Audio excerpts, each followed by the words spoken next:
The Great Shadow by Arthur Conan Doyle. Chapter 1. The Night of the Beacons. It is strange to me, Jock Calder of West Inch, to feel that though now in the very centre of the 19th century I am but 55 years of age, and though it is only once in a week perhaps that my wife can pluck out a little grey bristle from over my ear, yet I have lived in a time when the thoughts and the ways of men were as different as though it were another planet from this. For when I walk in my fields I can see down Berwick way the little fluffs of white smoke which tell me of this strange new 100-legged beast, with coals for food and 1,000 men in its belly, forever crawling over the border. On a shiny day I can see the glint of the brasswork as it takes the curve near Corrymuir. And then, as I look out to sea, there is the same beast again, or a dozen of them maybe, leaving a trail of black in the air and of white in the water, and swimming in the face of the wind as easily as a salmon up the Tweed.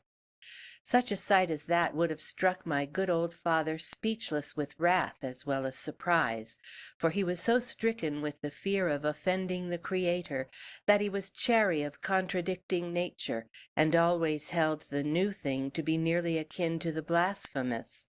As long as God made the horse, and a man down Birmingham way the engine, my good old dad would have stuck by the saddle and the spurs. But he would have been still more surprised had he seen the peace and kindliness which reigns now in the hearts of men, and the talk in the papers and at the meetings that there is to be no more war, save of course with blacks and such like. For when he died we had been fighting with scarce a break, save only during 2 short years, for very nearly a quarter of a century. Think of it, you who live so quietly and peacefully now. Babies who were born in the war grew to be bearded men with babies of their own, and still the war continued. Those who had served and fought in their stalwart prime grew stiff and bent, and yet the ships and the armies were struggling. It was no wonder that folk came at last to look upon it as the natural state, and thought how queer it must seem to be at peace. During that long time we fought the Dutch, we fought the Danes, we fought the Spanish, we fought the Turks, we fought the Americans, we fought the Montevideans, until it seemed that in this universal struggle no race was too near of kin or too far away to be drawn into the quarrel.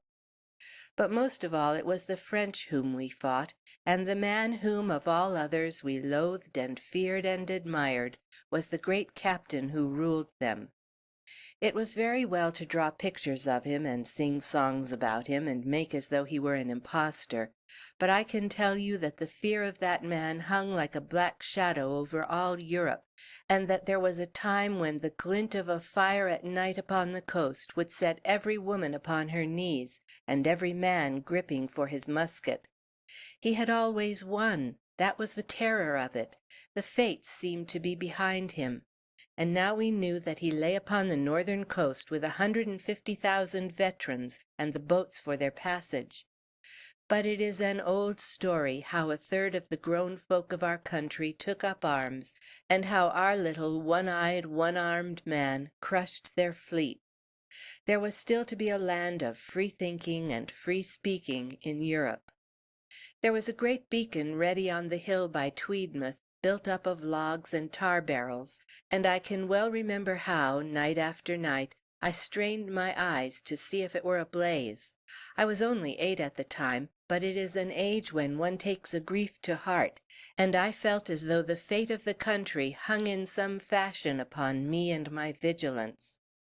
And then, one night as I looked, I suddenly saw a little flicker on the beacon hill, a single red tongue of flame in the darkness. I remember how I rubbed my eyes and pinched myself and rapped my knuckles against the stone window-sill to make sure that I was indeed awake. And then the flame shot higher, and I saw the red quivering line upon the water between, and I dashed into the kitchen, screeching to my father that the French had crossed and the Tweedmouth light was aflame. He had been talking to Mr. Mitchell, the law student from Edinburgh, and I can see him now as he knocked his pipe out at the side of the fire and looked at me from over the top of his horn spectacles. "Are you sure, Jock?" says he. "Sure as death," I gasped. He reached out his hand for the Bible upon the table, and opened it upon his knee as though he meant to read to us. But he shut it again in silence and hurried out. We went too, the law student and I, and followed him down to the gate which opens out upon the highway. From there we could see the red light of the big beacon and the glimmer of a smaller one to the north of us at Ayton.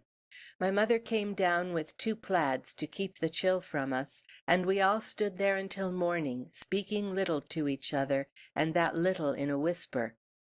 The road had more folk on it than ever passed along it at night before, for many of the yeomen up our way had enrolled themselves in the Berwick volunteer regiments, and were riding now, as fast as hoof could carry them, for the muster.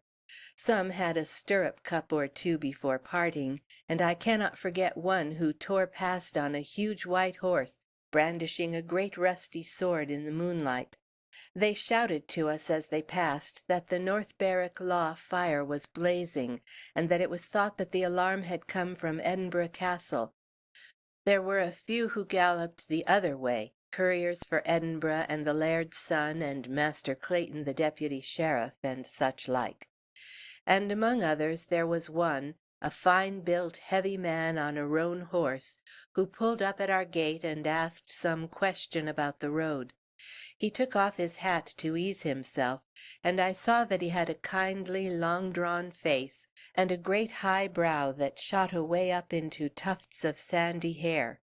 "I doubt it's a false alarm," said he. "Maybe I'd ha' done well to bide where I was, but now I've come so far, I'll break my fast with the regiment." He clapped spurs to his horse, and away he went down the brae. "I ken him weel," said our student, nodding after him. "He's a lawyer in Edinburgh, and a braw hand at the stringin' of verses. Wattie Scott is his name." None of us had heard of it then, but it was not long before it was the best known name in Scotland, and many a time we thought of how he speered his way of us on the night of the Terror. But early in the morning we had our minds set at ease. It was grey and cold, and my mother had gone up to the house to make a pot of tea for us, when there came a gig down the road with Dr. Horscroft of Ayton in it, and his son Jim. The collar of the doctor's brown coat came over his ears, and he looked in a deadly black humour, for Jim, who was but 15 years of age, had trooped off to Berwick at the first alarm with his father's new fowling piece. All night his dad had chased him, and now there he was, a prisoner, with the barrel of the stolen gun sticking out from behind the seat. He looked as sulky as his father, with his hands thrust into his side pockets, his brows drawn down, and his lower lip thrusting out. "It's all a lie!" shouted the doctor as he passed. "There has been no landing, and all the fools in Scotland have been gadding about the roads for nothing." His son Jim snarled something up at him on this, and his father struck him a blow with his clenched fist on the side of his head, which sent the boy's chin forward upon his breast as though he had been stunned. My father shook his head, for he had a liking for Jim. But we all walked up to the house again, nodding and blinking, and hardly able to keep our eyes open now that we knew that all was safe, but with a thrill of joy at our hearts, such as I have only matched once or twice in my lifetime. Now all this has little enough to do with what I took my pen up to tell about, but when a man has a good memory and little skill, he cannot draw one thought from his mind without a dozen others trailing out behind it. And yet, now that I come to think of it, this had something to do with it after all. For Jim Horscroft had so deadly a quarrel with his father that he was packed off to the Berwick Academy, and as my father had long wished me to go there, he took advantage of this chance to send me also. But before I say a word about this school, I shall go back to where I should have begun, and give you a hint as to who I am, for it may be that these words of mine may be read by some folk beyond the border country who never heard of the Calders of West Inch. It has a brave sound, West Inch, but it is not a fine estate with a braw house upon it, but only a great hard-bitten, wind-swept sheep-run, fringing off into links along the seashore, where a frugal man might with hard work just pay his rent and have butter instead of treacle on Sundays. In the centre there is a grey-stoned, slate-roofed house with a byre behind it, and 1703 scrawled in stonework over the lintel of the door. There for more than 100 years our folk have lived, until, for all their poverty, they came to take a good place among the people; for in the country parts the old yeoman is often better thought of than the new laird. There was one queer thing about the house of West Inch. It has been reckoned by engineers and other knowing folk that the boundary line between the two countries ran right through the middle of it, splitting our second best bedroom into an English half and a Scotch half. Now the cot in which I always slept was so placed that my head was to the north of the line and my feet to the south of it. My friends say that if I had chanced to lie the other way, my hair might not have been so sandy, nor my mind of so solemn a cast. This I know, that more than once in my life, when my Scotch head could see no way out of a danger, my good thick English legs have come to my help, and carried me clear away. But at school I never heard the end of this, for they would call me Half and Half, and the Great Britain, and sometimes Union Jack. When there was a battle between the Scotch and English boys, one side would kick my shins, and the other cuff my ears, and then they would both stop and laugh as though it were something funny. At first I was very miserable at the Barrack Academy. Birtwistle was the first master, and Adams the second, and I had no love for either of them. I was shy and backward by nature, and slow at making a friend either among masters or boys. It was 9 miles as the crow flies, and 11½ by road, from Berwick to West Inch, and my heart grew heavy at the weary distance that separated me from my mother, for, mark you, a lad of that age pretends that he has no need of his mother's caresses, but ah, how sad he is when he is taken at his word. At last I could stand it no longer, and I determined to run away from the school and make my way home as fast as I might. At the very last moment, however, I had the good fortune to win the praise and admiration of every one, from the headmaster downwards, and to find my school life made very pleasant and easy to me. And all this came of my falling by accident out of a second-floor window. This was how it happened. One evening I had been kicked by Ned Barton, who was the bully of the school, and this injury coming on the top of all my other grievances, caused my little cup to overflow. I vowed that night, as I buried my tear-stained face beneath the blankets, that the next morning would either find me at West Inch or well on the way to it. Our dormitory was on the second floor, but I was a famous climber and had a fine head for heights.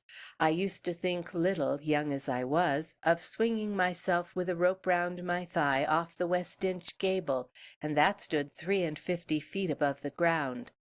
There was not much fear then but that I could make my way out of Birtwhistle's dormitory. I waited a weary while until the coughing and tossing had died away, and there was no sound of wakefulness from the long line of wooden cots.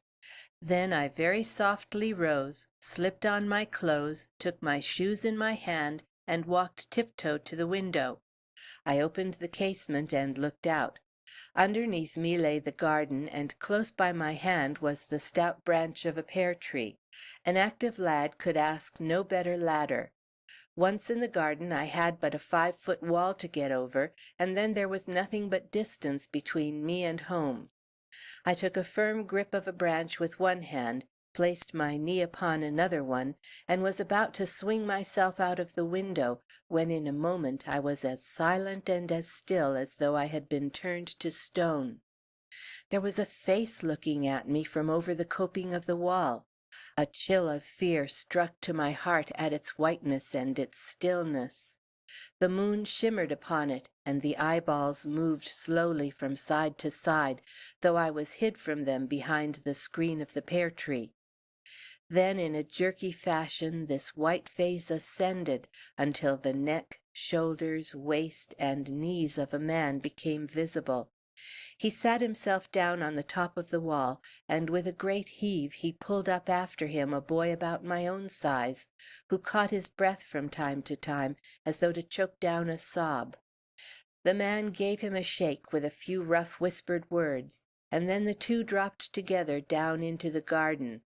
I was still standing balanced with one foot upon the bough and one upon the casement, not daring to budge for fear of attracting their attention, for I could hear them moving stealthily about in the long shadow of the house. Suddenly, from immediately beneath my feet, I heard a low grating noise and the sharp tinkle of falling glass. "That's done it," said the man's eager whisper. "There's room for you." "But the edge is all jagged," cried the other in a weak quaver. The fellow burst out into an oath that made my skin pringle. "In with you, you cub," he snarled, or I could not see what he did, but there was a short, quick gasp of pain. "I'll go, I'll go," cried the little lad. But I heard no more, for my head suddenly swam, my heel shot off the branch, I gave a dreadful yell, and came down, with my 95 pounds of weight, right upon the bent back of the burglar. If you ask me, I can only say that to this day I am not quite certain whether it was an accident or whether I designed it. It may be that while I was thinking of doing it, chance settled the matter for me. The fellow was stooping with his head forward, thrusting the boy through a tiny window, when I came down upon him just where the neck joins the spine. He gave a kind of whistling cry, dropped upon his face, and rolled 3 times over, drumming on the grass with his heels. His little companion flashed off in the moonlight, and was over the wall in a trice. As for me, I sat yelling at the pitch of my lungs and nursing one of my legs, which felt as if a red-hot ring were welded round it. It was not long, as may be imagined, before the whole household, from the headmaster to the stable boy, were out in the garden with lamps and lanterns. The matter was soon cleared, the man carried off upon a shutter, and I borne in much state and solemnity to a special bedroom, where the small bone of my leg was set by Surgeon Purdy, the younger of the 2 brothers of that name. As to the robber, it was found that his legs were palsied, and the doctors were of 2 minds as to whether he would recover the use of them or no. But the law never gave them a chance of settling the matter, for he was hanged after Carlisle Assizes some 6 weeks later. It was proved that he was the most desperate rogue in the north of England, for he had done 3 murders at the least, and there were charges enough against him upon the sheet to have hanged him 10 times over. Well, now, I could not pass over my boyhood without telling you about this, which was the most important thing that happened to me. But I will go off upon no more side-tracks, for when I think of all that is coming, I can see very well that I shall have more than enough to do before I have finished. For when a man has only his own little private tale to tell, it often takes him all his time. But when he gets mixed up in such great matters as I shall have to speak about, then it is hard on him, if he has not been brought up to it, to get it all set down to his liking. But my memory is as good as ever, thank God, and I shall try to get it all straight before I finish. It was this business of the burglar that first made a friendship between Jim Horscroft, the doctor's son, and me. He was cock-boy of the school from the day he came, for within the hour he had thrown Barton, who had been cock before him, right through the big blackboard in the classroom. Jim always ran to muscle and bone, and even then he was square and tall, short of speech and long in the arm, much given to lounging with his broad back against walls, and his hands deep in his breeches pockets. I can even recall that he had a trick of keeping a straw in the corner of his mouth, just where he used afterwards to hold his pipe. Jim was always the same, for good and for bad, since first I knew him. Heavens, how we all looked up to him! We were but young savages, and had a savage's respect for power. There was Tom Carndale of Appleby, who could write alcaics as well as mere pentameters and hexameters, yet nobody would give a snap for Tom. And there was Willie Earnshaw, who had every date from the killing of Abel on the tip of his tongue, so that the masters themselves would turn to him if they were in doubt, yet he was but a narrow-chested lad, overlong for his breadth. And what did his dates help him when Jack Simons of the lower third chivied him down the passage with the buckle end of a strap? But you didn't do things like that with Jim Horscroft. What tales we used to whisper about his strength! How he put his fist through the oak panel of the game-room door! How, when long Merridew was carrying the ball, he caught up Merridew, ball and all, and ran swiftly past every opponent to the goal! It did not seem fit to us that such a one as he should trouble his head about spondees and dactyls, or care to know who signed the Magna Charta. When he said in open class that King Alfred was the man, we little boys all felt that very likely it was so, and that perhaps Jim knew more about it than the man who wrote the book. Well, it was this business of the burglar that drew his attention to me, for he patted me on my head and said that I was a spunky little devil, which blew me out with pride for a week on end.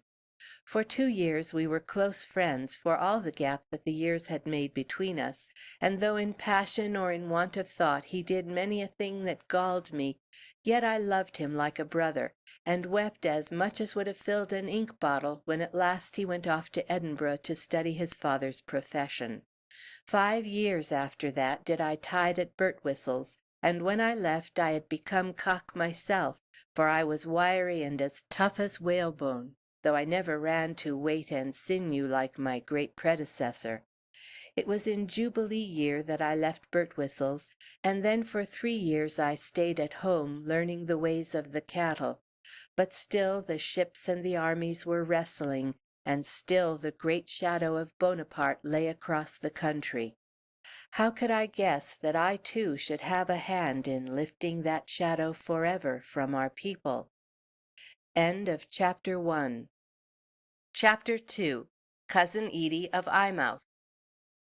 Some years before, when I was still but a lad, there had come over to us upon a 5 weeks' visit the only daughter of my father's brother. Willie Calder had settled at Eyemouth as a maker of fishing nets, and he had made more out of twine than ever we were like to do out of the whin-bushes and sand-links of West Inch. So his daughter, Edie Calder, came over with a braw red frock and a 5-shilling bonnet, and a kistful of things that brought my dear mother's eyes out like a parton's. It was wonderful to see her so free with money, and she but a slip of a girl, paying the carrier man all that he asked and a whole 2d over, to which he had no claim. She made no more of drinking ginger beer than we did of water, and she would have her sugar in her tea and butter with her bread just as if she had been English. I took no great stock of girls at that time, for it was hard for me to see what they had been made for. There were none of us at Birtwhistle's that thought very much of them, but the smallest laddies seemed to have the most sense, for after they began to grow bigger they were not so sure about it. We little ones were all of one mind, that a creature that couldn't fight and was aye carrying tales, and couldn't so much as shy a stone without flapping its arm like a rag in the wind, was no use for anything. And then the airs that they would put on, as if they were mother and father rolled into one, forever breaking into a game with, "Jimmy, your toes come through your boot," or "Go home, you dirty boy, and clean yourself," until the very sight of them was weariness. So when this one came to the steading at West Inch, I was not best pleased to see her. I was 12 at the time, it was in the holidays, and she 11, a thin, tallish girl with black eyes and the queerest ways. She was forever staring out in front of her with her lips parted as if she saw something wonderful. But when I came behind her and looked the same way, I could see nothing but the sheep's trough or the midden or father's breeches hanging on a clothesline. And then if she saw a lump of heather or bracken or any common stuff of that sort, she would mope over it as if it had struck her sick, and cry, "How sweet! How perfect!"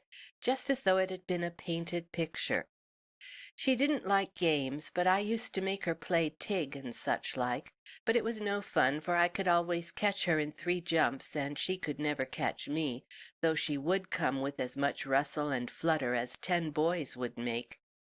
When I used to tell her that she was good for nothing, and that her father was a fool to bring her up like that, she would begin to cry and say that I was a rude boy, and that she would go home that very night and never forgive me as long as she lived.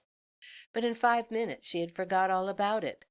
What was strange was that she liked me a deal better than I did her, and she would never leave me alone, but she was always watching me and running after me, and then saying, "Oh, here you are," as if it were a surprise. But soon I found that there was good in her, too. She used sometimes to give me pennies, so that once I had 4 in my pocket all at the same time. But the best part of her was the stories that she could tell. She was sore frightened of frogs, so I would bring one to her and tell her that I would put it down her neck unless she told a story. That always helped her to begin, but when once she was started it was wonderful how she would carry on. And the things that had happened to her, they were enough to take your breath away. There was a Barbary rover that had been at Eyemouth, and he was coming back in 5 years in a ship full of gold to make her his wife. And then there was a wandering knight who had been there also, and he had given her a ring which he said he would redeem when the time came. She showed me the ring, which was very like the ones upon my bed curtain, but she said that this one was virgin gold. I asked her what the knight would do if he met the Barbary rover, and she told me that he would sweep his head from his shoulders. What they could all see in her was more than I could think. And then she told me that she had been followed on her way to West Inch by a disguised prince. I asked her how she knew it was a prince, and she said by his disguise. Another day she said that her father was preparing a riddle, and that when it was ready it would be put in the papers, and anyone who guessed it would have half his fortune and his daughter. I said that I was good at riddles, and that she must send it to me when it was ready. She said it would be in the Berwick Gazette, and wanted to know what I would do with her when I won her. I said I would sell her by public roup for what she would fetch, but she would tell no more stories that evening, for she was very touchy about some things. Jim Horscroft was away when Cousin Edie was with us, but he came back the very week she went, and I mind how surprised I was that he should ask any questions or take any interest in a mere lassie.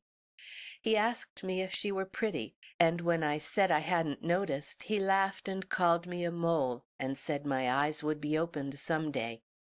But very soon he came to be interested in something else, and I never gave Edie another thought until one day she just took my life in her hands and twisted it as I could twist this quill. That was in 1813, after I had left school, when I was already 18 years of age, with a good 40 hairs on my upper lip, and every hope of more. I had changed since I left school, and was not so keen on games as I had been, but found myself instead lying about on the sunny side of the braes, with my own lips parted and my eyes staring, just the same as Cousin Edie's used to do. It had satisfied me and filled my whole life that I could run faster and jump higher than my neighbor, but now all that seemed such a little thing, and I yearned and looked up at the big arching sky and down at the flat blue sea, and felt that there was something wanting, but could never lay my tongue to what that something was. And I became quick of temper, too, for my nerves seemed all of a fret, and when my mother would ask me what ailed me, or my father would speak of my turning my hand to work, I would break into such sharp, bitter answers as I have often grieved over since. Ah, a man may have more than one wife, and more than one child, and more than one friend, but he can never have but the one mother, so let him cherish her while he may. One day when I came in from the sheep, there was my father sitting with a letter in his hands, which was a very rare thing with us, except when the factor wrote for the rent. Then as I came nearer to him I saw that he was crying, and I stood staring, for I had always thought that it was not a thing that a man could do. I can see him now, for he had so deep a crease across his brown cheek that no tear could pass it, but must trickle away sideways and so down to his ear, hopping off on to the sheet of paper. My mother sat beside him and stroked his hands like she did the cat's back when she would soothe it. "Ay, Jeanie," said he, "poor Willie's gone. It's from the lawyer, and it was sudden, or they'd ha' sent word of it. Carbuncle, he says, and a flush o' blood to the head." "Ah, well, his trouble's over," said my mother. My father rubbed his ears with the tablecloth. "He's left a' his savings to his lassie," said he, "and by gum, if she's not changed from what she promised to be, she'll soon gar them flee. You mind what she said of weak tea under this very roof, and it at 7 shillings the pound." My mother shook her head and looked up at the flitches of bacon that hung from the ceiling. "He doesn't say how much, but she'll have enough and to spare, he says. And she's to come and bide with us, for that was his last wish." "To pay for her keep," cried my mother sharply. I was sorry that she should have spoken of money at that moment, but then if she had not been sharp, we would all have been on the roadside in a twelvemonth. "Ay, she'll pay, and she's coming this very day. Jock, lad, I'll want you to drive to Ayton and meet the evening coach. Your cousin Edie will be in it, and you can fetch her over to West Inch." And so I started off at 5:15 with Suitor Johnny, the long-haired 15-year-old, and our cart with the new painted tailboard that we only used on great days. The coach was in just as I came, and I, like a foolish country lad, taking no heed to the years that had passed, was looking about among the folk in the inn for a slip of a girl with her petticoats just under her knees. And as I slouched past and craned my neck, there came a touch to my elbow, and there was a lady dressed all in black standing by the steps, and I knew that it was my cousin Edie. I knew it, I say, and yet she had not touched me. I might have passed her a score of times and never known it. My word, if Jim Horscroft had asked me then if she were pretty or no, I should have known how to answer him. She was dark, much darker than is common among our border lasses, and yet with such a faint blush of pink breaking through her dainty colour, like the deeper flush at the heart of a sulphur rose. Her lips were red and kindly and firm, and even then, at the first glance, I saw that light of mischief and mockery that danced away at the back of her great dark eyes. She took me then and there as though I had been her heritage, put out her hand and plucked me. She was, as I have said, in black, dressed in what seemed to me to be a wondrous fashion, with a black veil pushed up from her brow. "Ah, Jack," said she, in a mincing English fashion that she had learned at the boarding school. "No, no, we are rather old for that." This because I, in my awkward fashion, was pushing my foolish brown face forward to kiss her, as I had done when I saw her last. "Just hurry up like a good fellow and give a shilling to the conductor, who has been exceedingly civil to me during the journey." I flushed up red to the ears, for I had only a silver fourpenny piece in my pocket. Never had my lack of pence weighed so heavily upon me as just at that moment. But she read me at a glance, and there in an instant was a little moleskin purse with a silver clasp thrust into my hand. I paid the man, and would have given it back, but she still would have me keep it. "You shall be my factor, Jack," said she, laughing. "Is this our carriage? How funny it looks! And where am I to sit?" "On the sacking," said I. "And how am I to get there?" "Put your foot on the hub," said I. "I'll help you." I sprang up and took her two little gloved hands in my own. As she came over the side, her breath blew in my face, sweet and warm, and all that vagueness and unrest seemed in a moment to have been shredded away from my soul.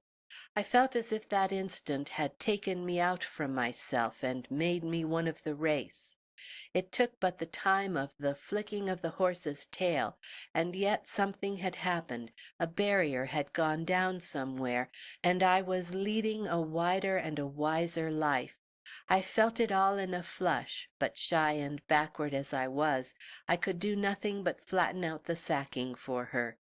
Her eyes were after the coach which was rattling away to Berwick, and suddenly she shook her handkerchief in the air. "He took off his hat," said she. "I think he must have been an officer. He was very distinguished looking.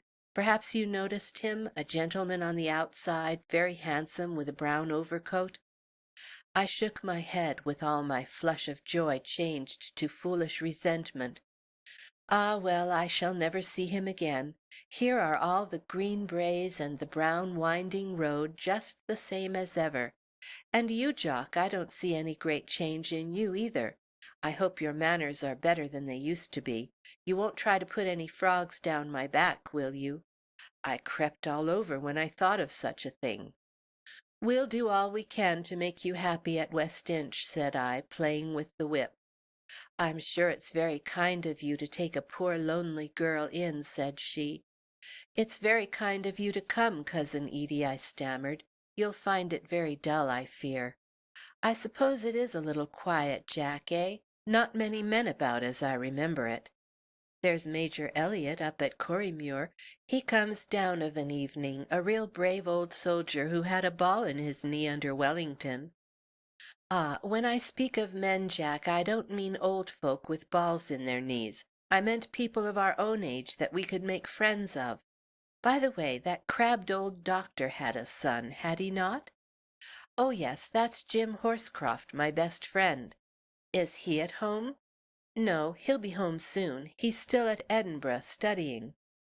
"Ah, then we'll keep each other company until he comes, Jack. And I'm very tired, and I wish I was at West Inch." I made old Suitor Johnny cover the ground as he has never done before or since, and in an hour she was seated at the supper table, where my mother had laid out not only butter, but a glass dish of gooseberry jam, which sparkled and looked fine in the candlelight. I could see that my parents were as overcome as I was at the difference in her, though not in the same way. My mother was so set back by the feather thing that she had round her neck, that she called her Miss Calder instead of Edie, until my cousin in her pretty flighty way would lift her forefinger to her whenever she did it. After supper, when she had gone to bed, they could talk of nothing but her looks and her breeding. "By the way, though," says my father, "it does not look as if she were heartbroke about my brother's death." And then for the first time I remembered that she had never said a word about the matter since I had met her. Chapter 3. The Shadow on the Waters. It was not very long before Cousin Edie was Queen of West Inch, and we all her devoted subjects, from my father down. She had money and to spare, though none of us knew how much. When my mother said that 4 shillings the week would cover all that she would cost, she fixed on 7 shillings and 6pence of her own free will. The south room, which was the sunniest and had the honeysuckle round the window, was for her, and it was a marvel to see the things that she brought from Berwick to put into it. Twice a week she would drive over, and the cart would not do for her, for she hired a gig from Angus Whitehead, whose farm lay over the hill. And it was seldom that she went without bringing something back for one or other of us. It was a wooden pipe for my father, or a Shetland plaid for my mother, or a book for me, or a brass collar for Rob the collie. There was never a woman more free-handed. But the best thing that she gave us was just her own presence.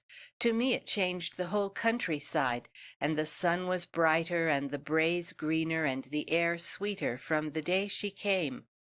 Our lives were common no longer, now that we spent them with such a one as she, and the old dull grey house was another place in my eyes since she had set her foot across the doormat.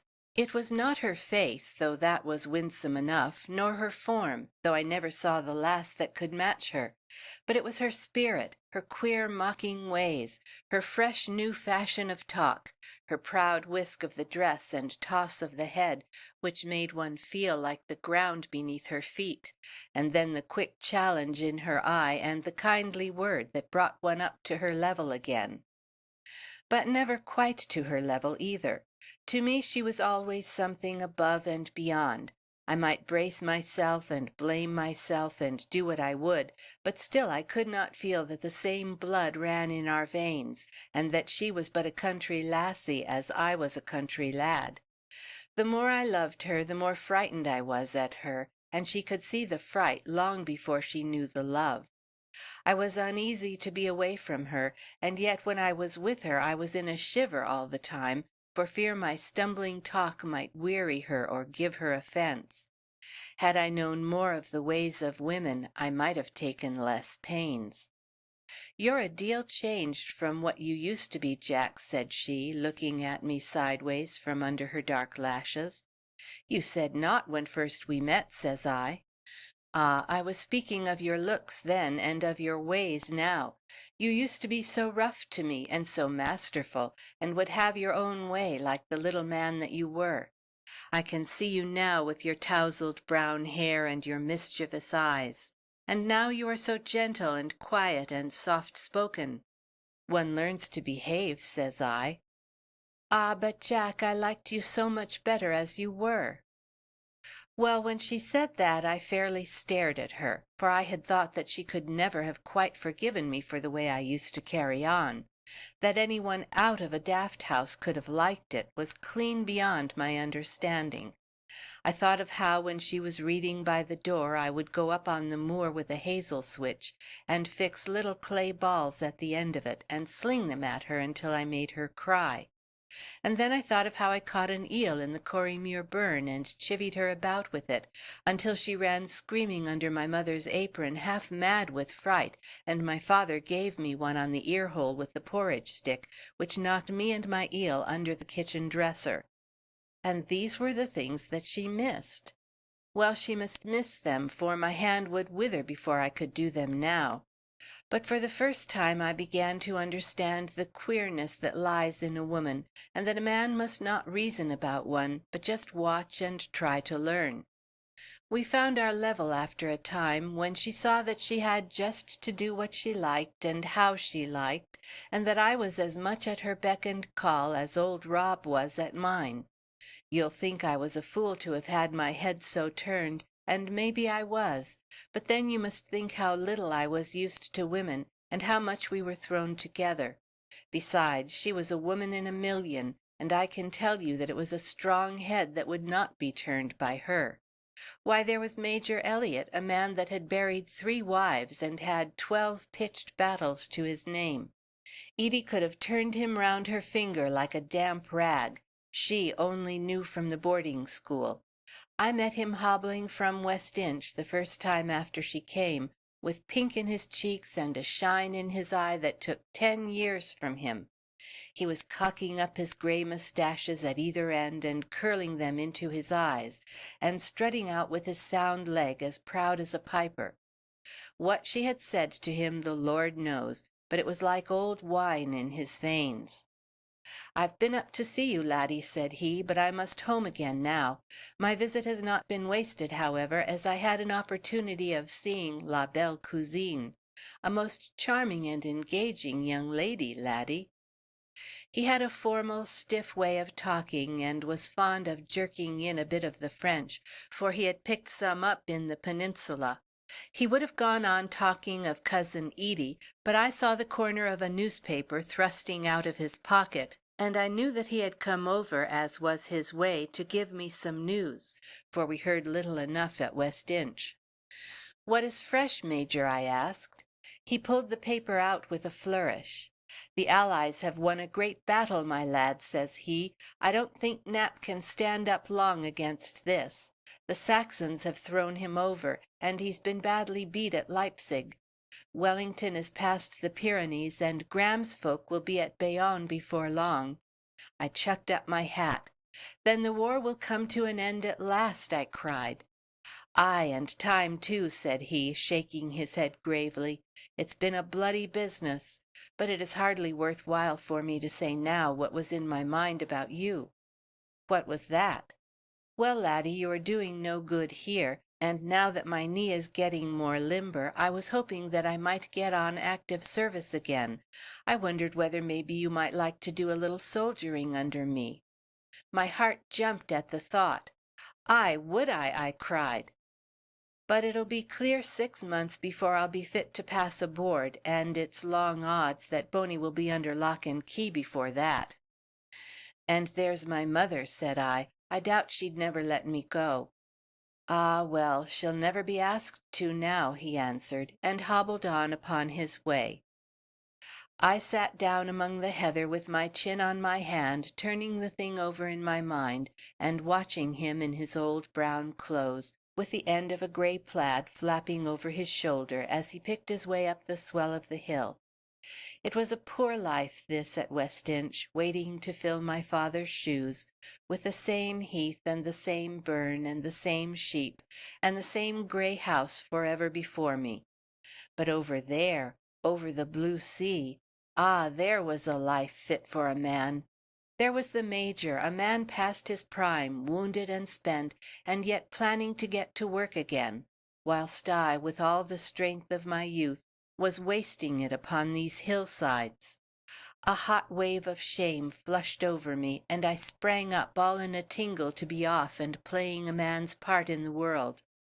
For 2 days I turned it over in my mind, and on the third there came something which first brought all my resolutions to a head, and then blew them all to nothing like a puff of smoke in the wind. I had strolled out in the afternoon with Cousin Edie and Rob until we found ourselves upon the brow of the slope which dips away down to the beach.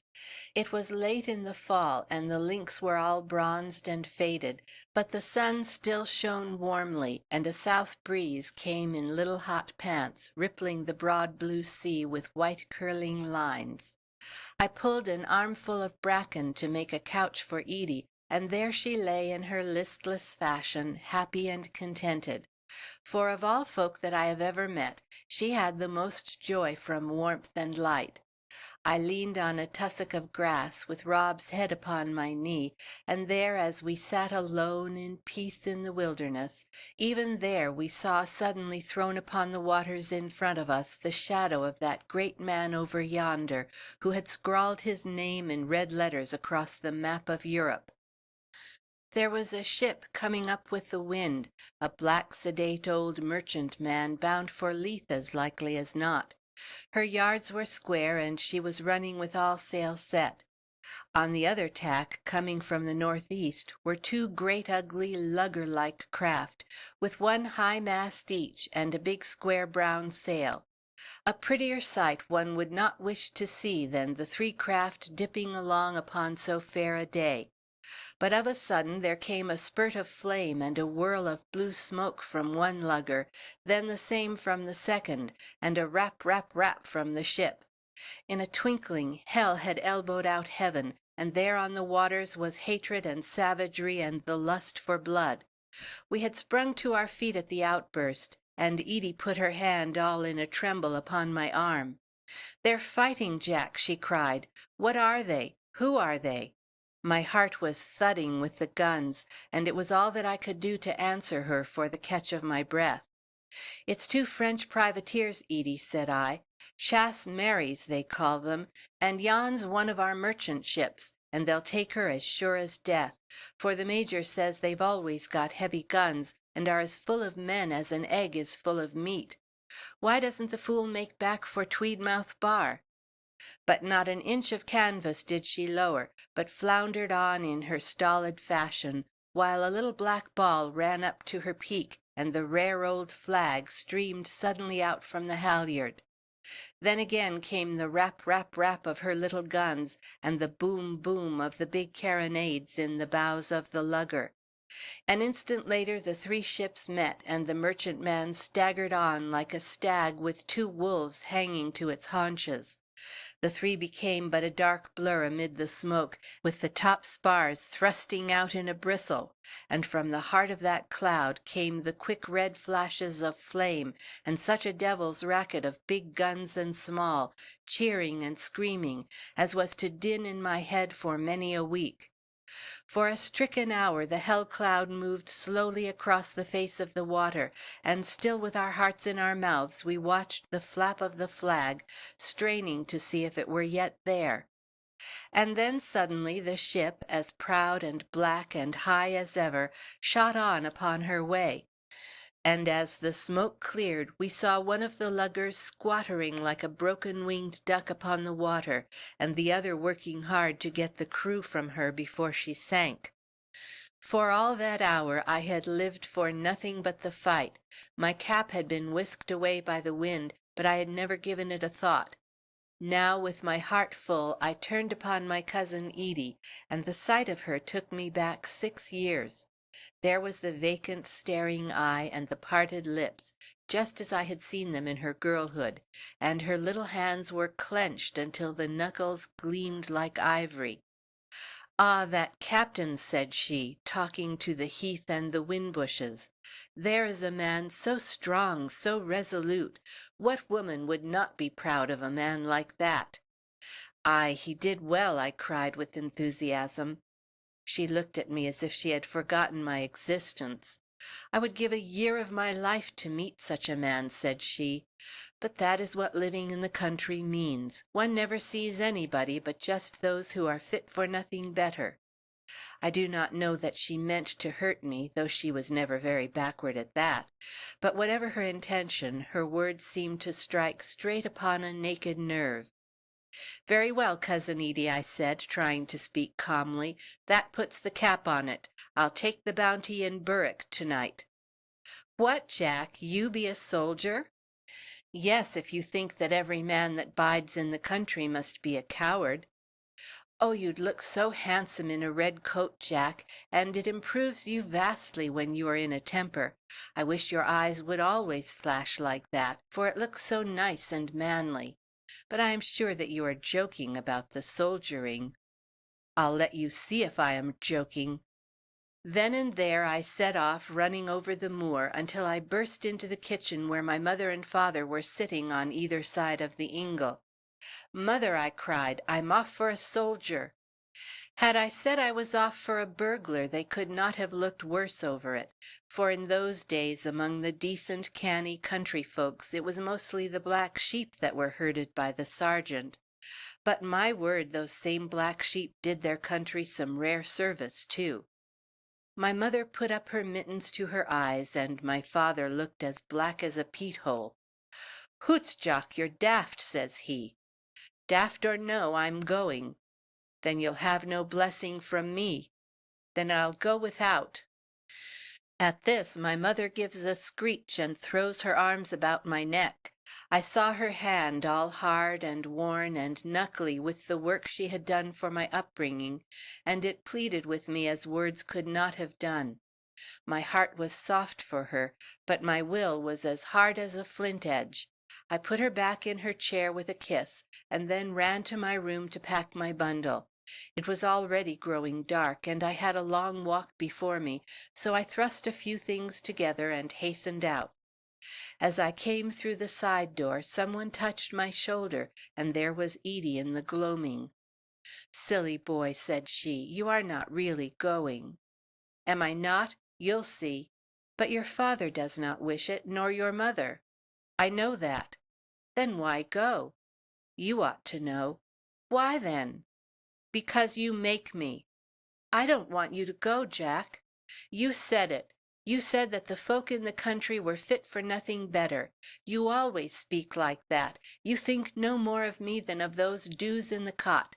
You think I am nobody at all. I'll show you different." All my troubles came out in hot little spurts of speech. She colored up as I spoke, and looked at me in her queer, half mocking, half petting fashion. "Oh, I think so little of you as that?" said she. "And that is the reason why you are going away? Well then, Jack, will you stay if I am kind to you?" We were face to face and close together, and in an instant the thing was done. My arms were round her, and I was kissing her and kissing her and kissing her, on her mouth, her cheeks, her eyes, and pressing her to my heart and whispering to her that she was all to me, and that I could not be without her. She said nothing, but it was long before she turned her face aside, and when she pushed me back it was not very hard. "Why, you are quite your rude old impudent self," said she, patting her hair with her two hands. "You have tossed me, Jack. I had no idea that you would be so forward." But all my fear of her was gone, and a love tenfold hotter than ever was boiling in my veins. I took her up again and kissed her as if it were my right. "You are my very own now," I cried. "I shall not go to Berwick, but I'll stay and marry you." But she laughed when I spoke of marriage. Silly boy," said she, with her forefinger up. And then when I tried to lay hands on her again, she gave a little dainty curtsy and was off into the house. End of chapter 3. Chapter 4. The Choosing of Jim. And then there came those 10 weeks which were like a dream, and are so now to look back upon. I would weary you were I to tell you what passed between us, but oh, how earnest and fateful and all important it was at the time. Her waywardness, her ever varying moods, now bright, now dark, like a meadow under drifting clouds, her causeless angers, her sudden repentances, each in turn filling me with joy or sorrow, these were my life, and all the rest was but emptiness. But ever deep down behind all my other feelings was a vague disquiet, a fear that I was like the man who set forth to lay hands upon the rainbow, and that the real Edie Calder, however near she might seem, was in truth forever beyond my reach. For she was so hard to understand, or at least she was so for a dull-witted country lad like me. For if I would talk to her of my real prospects, and how by taking in the whole of Corriemuir we might earn 100 good pounds over the extra rent, and maybe be able to build out the parlour at West Inch, so as to make it fine for her when we married, she would pout her lips and droop her eyes, as though she scarce had patience to listen to me. But if I would let her build up dreams about what I might become, how I might find a paper which proved me to be the true heir of the laird, or how, without joining the army, which she would by no means hear of, I showed myself to be a great warrior until my name was in all folks' mouths, then she would be as blithe as the May. I would keep up the play as well as I could, but soon some luckless word would show that I was only plain Jock Calder of West Inch, and out would come her lip again in scorn of me. So we moved on, she in the air and I on the ground, and if the rift had not come in one way, it must in another. It was after Christmas, but the winter had been mild, with just enough frost to make it safe walking over the peat bogs. One fresh morning Edie had been out early, and she came back to breakfast with a fleck of colour on her cheeks. "Has your friend the doctor's son come home, Jack?" says she. "I heard that it was expected." "Ah, then it must have been him that I met on the muir." "What, you met Jim Horscroft?" "I am sure it must be he. A splendid-looking man, a hero, with curly black hair, a short straight nose, and grey eyes. He had shoulders like a statue, and as to height, why, I suppose that your head, Jack, would come up to his scarf-pin." "Up to his ear, Edie," said I indignantly. "That is, if it was Jim. But tell me, had he a brown wooden pipe stuck in the corner of his mouth?" "Yes, he was smoking. He was dressed in grey, and he has a grand, deep, strong voice." "Ho, you spoke to him," said I. She coloured a little, as if she had said more than she meant. "I was going where the ground was a little soft, and he warned me of it," she said. "Ah, it must have been dear old Jim," said I. "He should have been a doctor years back, if his brains had been as strong as his arm. Why, heart alive, here is the very man himself!" I had seen him through the kitchen window, and now I rushed out with my half-eaten bannock in my hand to greet him. He ran forward too, with his great hand out and his eyes shining. "Ah, Jock," he cried, "it's good to see you again. There are no friends like the old ones." Then suddenly he stuck in his speech and stared with his mouth open over my shoulder. I turned, and there was Edie, with such a merry, roguish smile, standing in the door. How proud I felt of her, and of myself too, as I looked at her. "This is my cousin, Miss Edie Calder, Jim," said I. "Do you often take walks before breakfast, Mr. Horscroft?" she asked, still with that roguish smile. "Yes," said he, staring at her with all his eyes. "So do I, and generally over yonder," said she. "But you are not very hospitable to your friend, Jack. If you do not do the honours, I shall have to take your place for the credit of West Inch." Well, in another minute we were in with the old folk, and Jim had his plate of porridge ladled out for him, but hardly a word would he speak, but sat with his spoon in his hand staring at Cousin Edie. She shot little twinkling glances across at him all the time, and it seemed to me that she was amused at his backwardness, and that she tried by what she said to give him heart. "Jack was telling me that you were studying to be a doctor," said she. "But oh, how hard it must be, and how long it must take before one can gather so much learning as that." "It takes me long enough," Jim answered ruefully, "but I'll beat it yet." "Ah, but you are brave, you are resolute. You fix your eyes on a point and you move on towards it, and nothing can stop you." "Indeed, I've little to boast of," said he. "Many a one who began with me has put up his plate years ago, and here am I but a student still." "That is your modesty, Mr. Horscroft. They say that the bravest are always humble.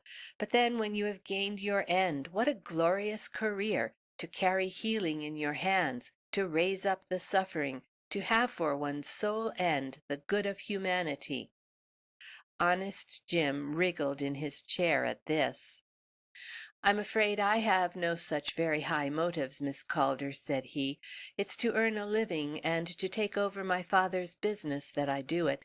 If I carry healing in one hand, I have the other out for a crown piece." "How candid and truthful you are!" she cried. And so they went on, she decking him with every virtue, and twisting his words to make him play the part, in the way that I knew so well. Before he was done I could see that his head was buzzing with her beauty and her kindly words. I thrilled with pride to think that he should think so well of my kin. "Isn't she fine, Jim?" I could not help saying when we stood outside the door, he lighting his pipe before he set off home. "Fine!" he cried. "I never saw her match." "We're going to be married," said I. The pipe fell out of his mouth and he stood staring at me. Then he picked it up and walked off without a word. I thought that he would likely come back, but he never did, and I saw him far off up the brae with his chin on his chest. But I was not to forget him, for Cousin Edie had 100 questions to ask me about his boyhood, about his strength, about the women that he was likely to know. There was no satisfying her. And then again, later in the day, I heard of him, but in a less pleasant fashion.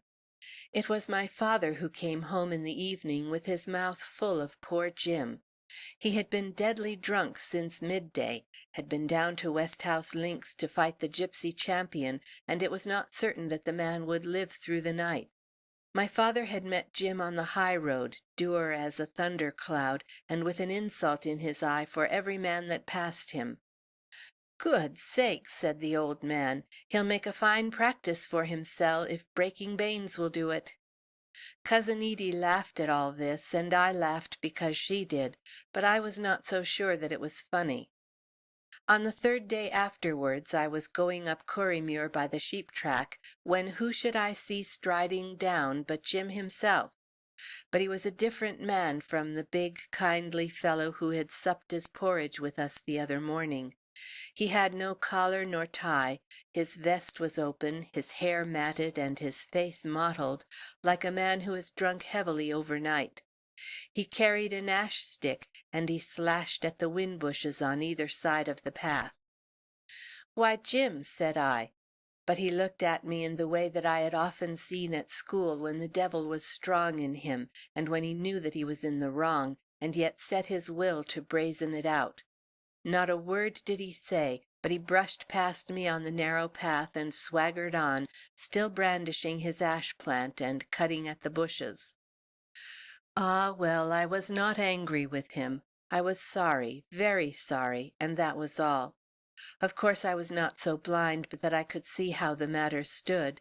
He was in love with Edie, and he could not bear to think that I should have her. Poor devil, how could he help it? Maybe I should have been the same. There was a time when I should have wondered that a girl could have turned a strong man's head like that, but I knew more about it now. For a fortnight I saw nothing of Jim Horscroft, and then came the Thursday which was to change the whole current of my life. I had woke early that day, and with a little thrill of joy which is a rare thing to feel when a man first opens his eyes. Edie had been kinder than usual the night before, and I had fallen asleep with the thought that maybe at last I had caught the rainbow, and that without any imaginings or make-believes she was learning to love plain, rough Jock Calder of West Inch. It was this thought still at my heart which had given me that little morning chirrup of joy. And then I remembered that if I hastened I might be in time for her, for it was her custom to go out with the sunrise. But I was too late. When I came to her door it was half open and the room empty. Well, thought I, at least I may meet her and have the homeward walk with her. From the top of Corriemuir Hill you may see all the country round, so catching up my stick I swung off in that direction. It was bright but cold, and the surf, I remember, was booming loudly, though there had been no wind in our parts for days. I zigzagged up the steep pathway, breathing in the thin, keen morning air, and humming a lilt as I went, until I came out, a little short of breath, among the whins upon the top. Looking down the long slope on the farther side, I saw Cousin Edie as I had expected, and I saw Jim Horscroft walking by her side. They were not far away, but too taken up with each other to see me. She was walking slowly, with the little petulant cock of her dainty head which I knew so well, casting her eyes away from him, and shooting out a word from time to time. He paced along beside her, looking down at her and bending his head in the eagerness of his talk. Then, as he said something, she placed her hand with a caress upon his arm, and he, carried off his feet, plucked her up and kissed her again and again. At the sight I could neither cry out nor move, but stood, with the heart of lead and the face of a dead man, staring down at them. I saw her hand passed over his shoulder, and that his kisses were as welcome to her as ever mine had been. Then he set her down again, and I found that this had been their parting, for indeed in another 100 paces they would have come in view of the upper windows of the house. She walked slowly away, with a wave back once or twice, and he stood looking after her. I waited until she was some way off, and then down I came, but so taken up was he that I was within a hand's touch of him before he whisked round upon me. He tried to smile as his eyes met mine. "Ah, Jock," says he, "early afoot." "I saw you," I gasped, and my throat had turned so dry that I spoke like a man with a quinsy. "Did you so?" said he, and gave a little whistle. "Well, on my life, Jock, I'm not sorry. I was thinking of coming up to West Inch this very day and having it out with you. Maybe it's better as it is." "You've been a fine friend," said I. "Well, now, be reasonable, Jock," said he, sticking his hands in his pockets and rocking to and fro as he stood. "Let me show you how it stands. Look me in the eye, and you'll see that I don't lie. It's this way. I had met Edie, Miss Calder, that is, before I came that morning, and there were things which made me look upon her as free, and thinking that, I let my mind dwell on her. Then you said she wasn't free, but was promised to you, and that was the worst knock I've had for a time. It clean put me off, and I made a fool of myself for some days, and it's a mercy I'm not in Berwick jail. Then by chance I met her again. On my soul, Jock, it was chance for me, and when I spoke of you she laughed at the thought. It was cousin and cousin, she said. But as for her not being free, or you being more to her than a friend, it was fool's talk. So you see, Jock, I was not so much to blame after all. The more so as she promised that she would let you see by her conduct that you were mistaken in thinking that you had any claim upon her. You must have noticed that she has hardly had a word for you for these last 2 weeks." I laughed bitterly. "It was only last night," said I, "that she told me that I was the only man in all this earth that she could ever bring herself to love." Jim Horscroft put out a shaking hand and laid it on my shoulder, while he pushed his face forward to look into my eyes. "Jock Calder," said he, "I never knew you tell a lie. You're not trying to score trick against trick, are you? Honest now, between man and man." "It's God's truth," said I. He stood looking at me, and his face had set like that of a man who is having a hard fight with himself. It was a long 2 minutes before he spoke. "See here, Jock," said he, "this woman is fooling us both. D'ye hear, man? She's fooling us both.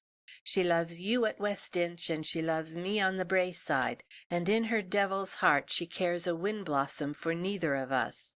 Let's join hands, man, and send the hellfire hussy to the right about." But this was too much. I could not curse her in my own heart, and still less could I stand by and hear another man do it, not though it was my oldest friend. "Don't you call names," I cried. "Ach, you sicken me with your soft talk. I'll call her what she should be called." "Will you, though?" said I, lugging off my coat. "Look you here, Jim Horscroft, if you say another word against her, I'll lick it down your throat, if you were as big as Berwick Castle. Try me and see." He peeled off his coat down to the elbows, and then he slowly put it on again. "Don't be such a fool, Jock," said he. "4 stone and 5 inches is more than mortal man can give.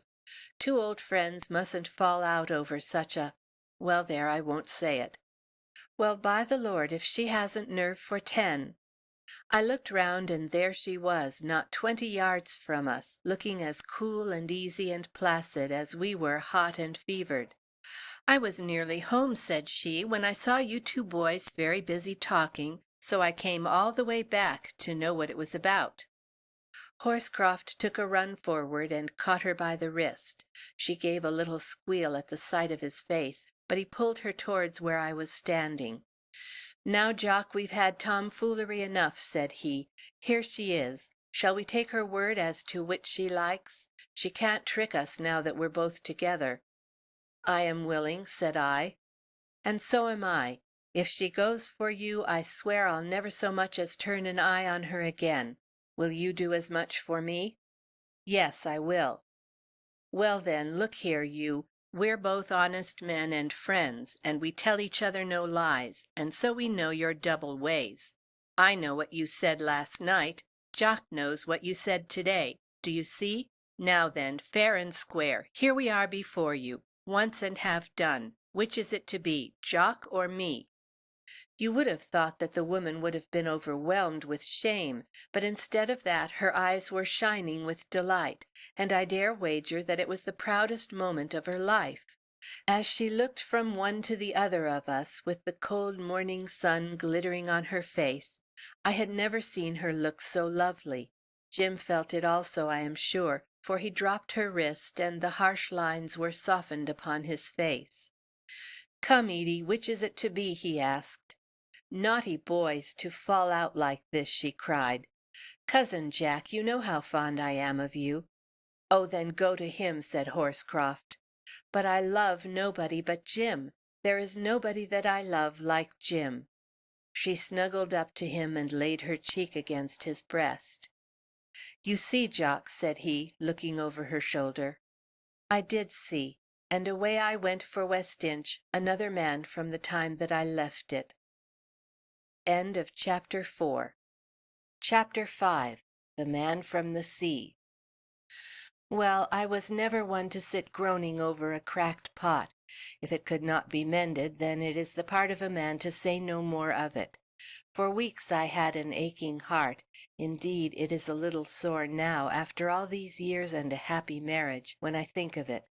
But I kept a brave face on me, and above all I did as I had promised that day on the hillside. I was as a brother to her and no more, though there were times when I had to put a hard curb upon myself, for even now she would come to me with her coaxing ways and with tales about how rough Jim was, and how happy she had been when I was kind to her, for it was in her blood to speak like that, and she could not help it. But for the most part Jim and she were happy enough. It was all over the countryside that they were to be married when he had passed his degree, and he would come up to West Inch 4 nights a week to sit with us. My folks were pleased about it, and I tried to be pleased too. Maybe at first there was a little coolness between him and me. There was not quite the old schoolboy trust between us. But then, when the first smart had passed, it seemed to me that he had acted openly, and that I had no just cause for complaint against him. So we were friendly in a way, and as for her, he had forgotten all his anger, and would have kissed the print of her shoe in the mud.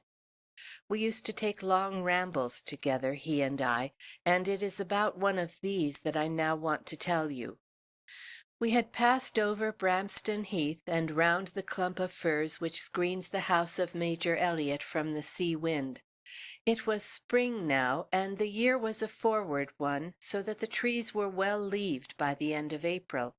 It was as warm as a summer day, and we were the more surprised when we saw a huge fire roaring upon the grass plot before the Major's door.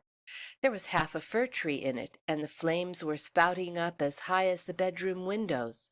Jim and I stood staring, but we stared the more when out came the Major with a great quart pot in his hand, and at his heels his old sister who kept house for him, and 2 of the maids, and all 4 began capering about round the fire. He was a deuce quiet man, as all the country knew, and here he was like old Nick at the Carlins' dance, hobbling around and waving his drink above his head. We both set off running, and he waved the more when he saw us coming. "Peace!" he roared. "Huzza, boys, peace!" And at that we both fell to dancing and shouting too, for it had been such a weary war as far back as we could remember, and the shadow had lain so long over us, that it was wondrous to feel that it was lifted. Indeed, it was too much to believe, but the Major laughed our doubts to scorn. "Ay, ay, it is true," he cried, stopping with his hand to his side. "The Allies have got Paris, Boney has thrown up the sponge, and his people are all swearing allegiance to Louis XVIII." "And the Emperor?" I asked. "Will they spare him?" "There's talk of sending him to Elba, where he'll be out of mischief's way. But his officers, there are some of them who will not get off so lightly. Deeds have been done during these last 20 years that have not been forgotten. There are a few old scores to be settled. But it's peace, peace!" And away he went once more with his great tankard, hopping round his bonfire. Well, we stayed some time with the Major, and then away we went down to the beach, Jim and I, talking about this great news and all that would come of it.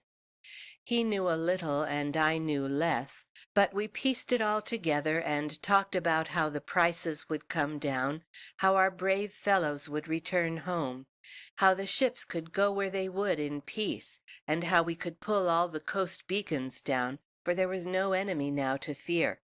So we chatted as we walked along the clean, hard sand and looked out at the old North Sea.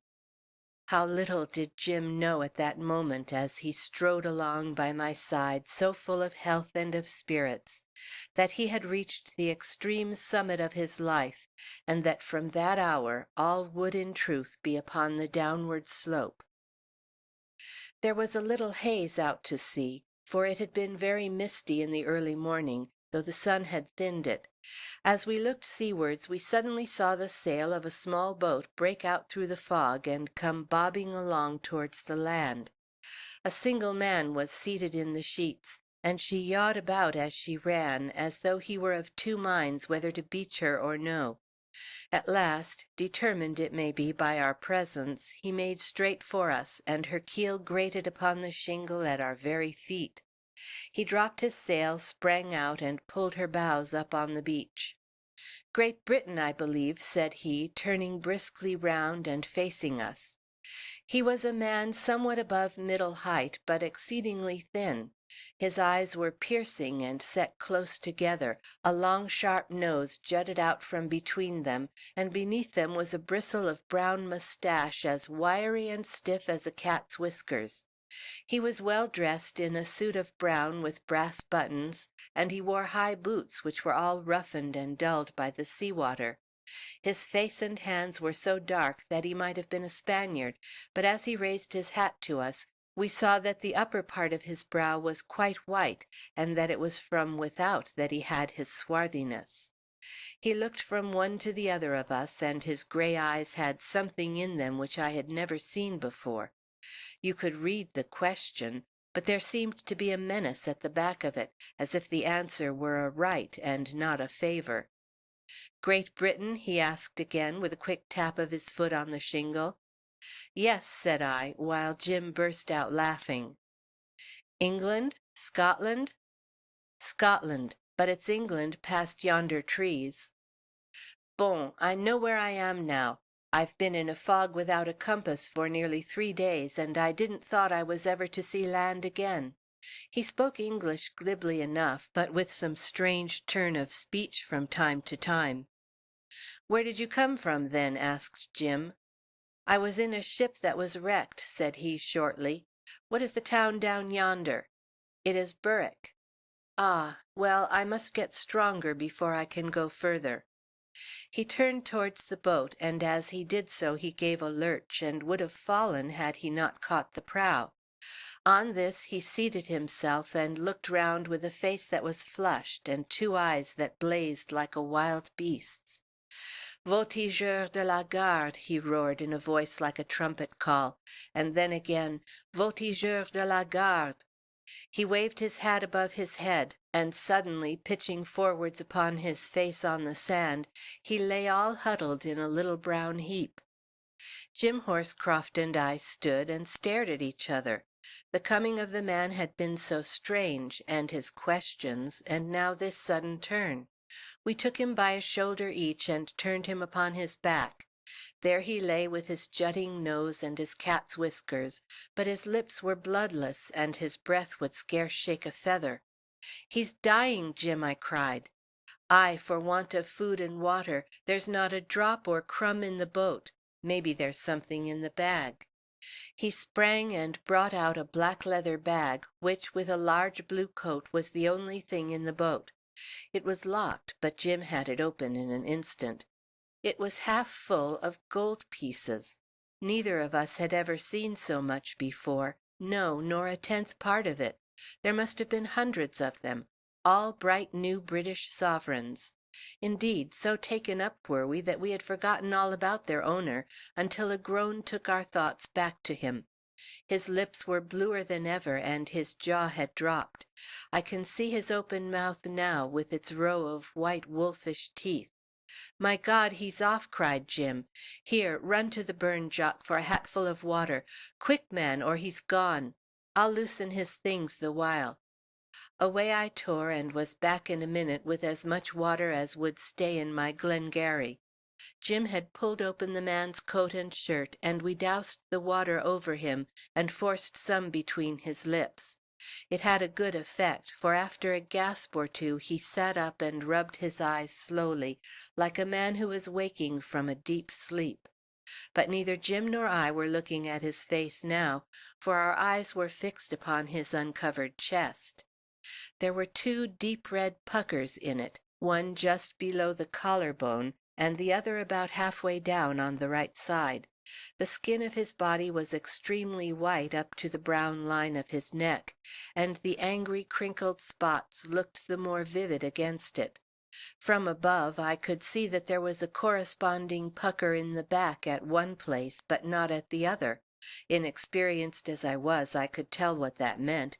2 bullets had pierced his chest, one had passed through it, and the other had remained inside. But suddenly he staggered up to his feet and pulled his shirt to, with a quick suspicious glance at us. "What have I been doing?" he asked. "I've been off my head. Take no notice of anything I may have said. Have I been shouting?" "You shouted just before you fell." What did I shout? I told him, though it bore little meaning to my mind. He looked sharply at us, and then he shrugged his shoulders. "It's the words of a song," said he. "Well, the question is, what am I to do now? I didn't thought I was so weak. Where did you get the water?" I pointed towards the burn, and he staggered off to the bank. There he lay down upon his face, and he drank until I thought he would never have done. His long skinny neck was outstretched like a horse's, and he made a loud supping noise with his lips. At last he got up with a long sigh, and wiped his mustache with his sleeve. "That's better," said he. "Have you any food?" I had crammed 2 bits of oatcake into my pocket when I left home, and these he crushed into his mouth and swallowed. Then he squared his shoulders, puffed out his chest, and patted his ribs with the flat of his hands. "I am sure that I owe you exceedingly well," said he. "You have been very kind to a stranger. But I see that you have had occasion to open my bag. We hoped that we might find wine or brandy there when you fainted." "Ah, I have nothing there but just a little, how do you say it, my savings? They are not much, but I must live quietly upon them until I find something to do. Now one could live quietly here, I should say. I could not have come upon a more peaceful place, without perhaps so much as a gendarme nearer than that town." "You haven't told us yet who you are, where you come from, nor what you have been," said Jim bluntly. The stranger looked him up and down with a critical eye. "My word, but you would make a grenadier for a flank company," said he. "As to what you ask, I might take offence at it from other lips. But you have a right to know, since you have received me with so great courtesy.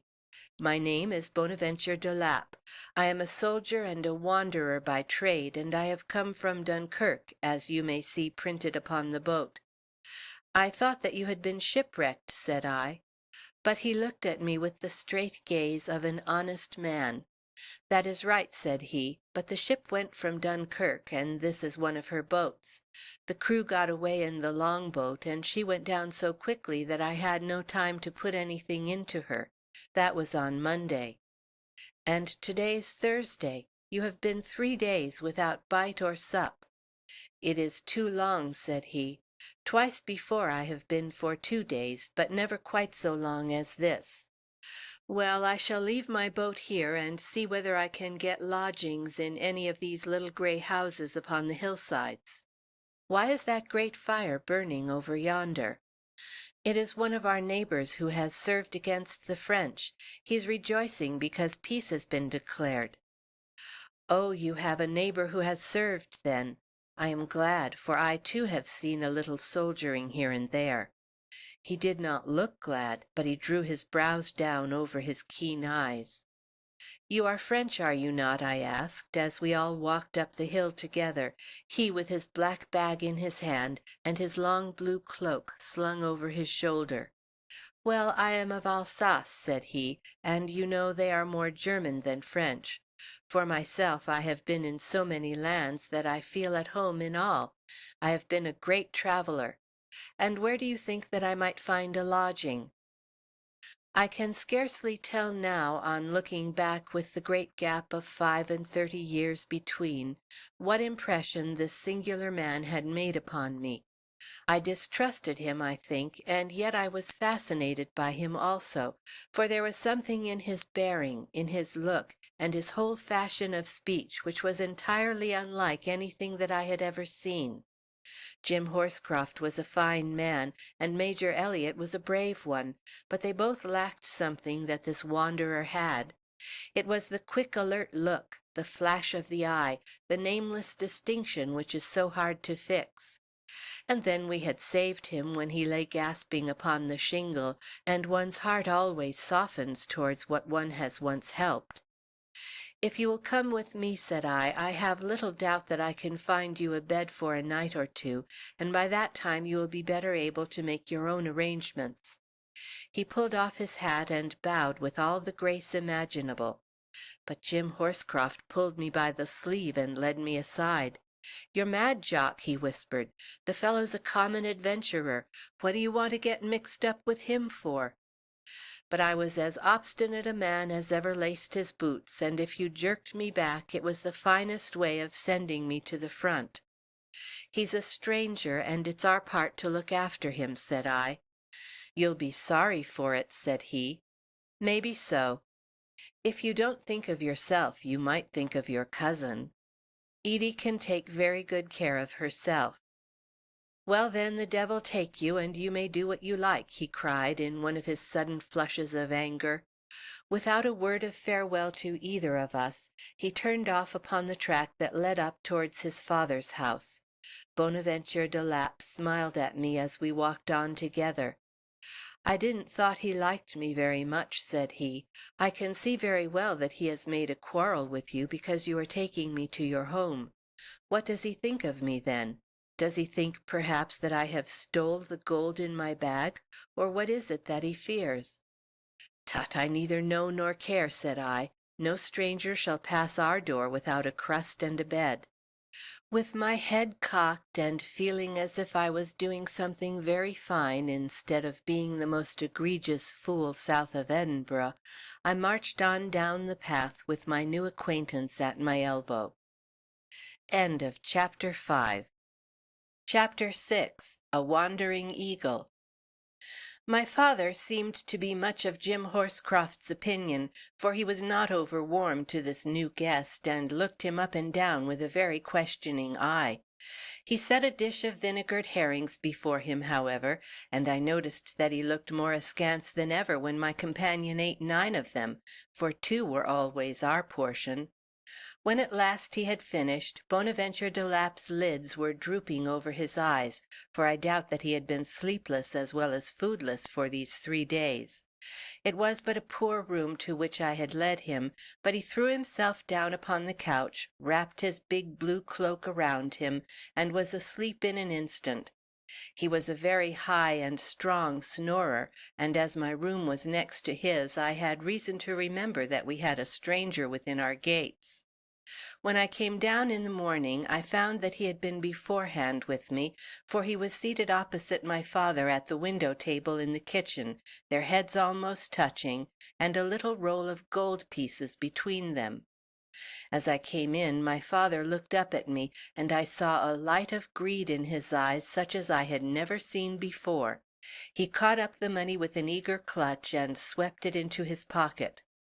"Very good, mister," said he, "the room's yours, and you pay always on the 3rd of the month."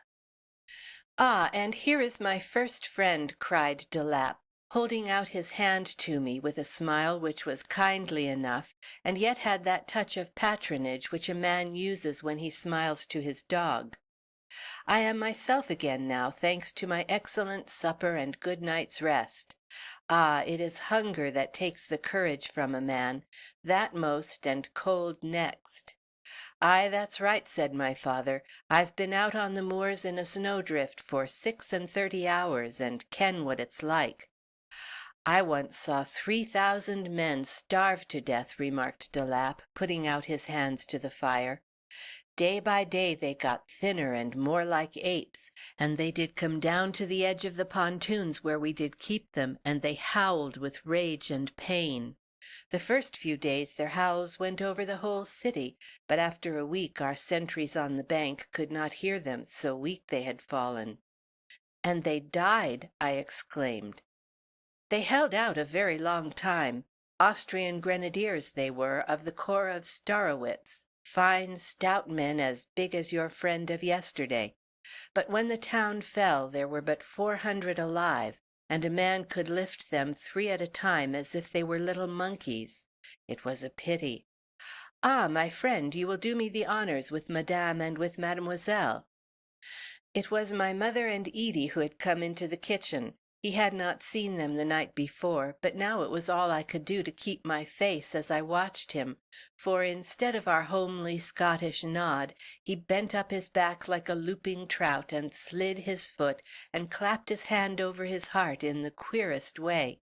My mother stared, for she thought he was making fun of her, but Cousin Edie fell into it in an instant as though it had been a game, and away she went into a great curtsy, until I thought she would have had to give it up and sit down right there in the middle of the kitchen floor.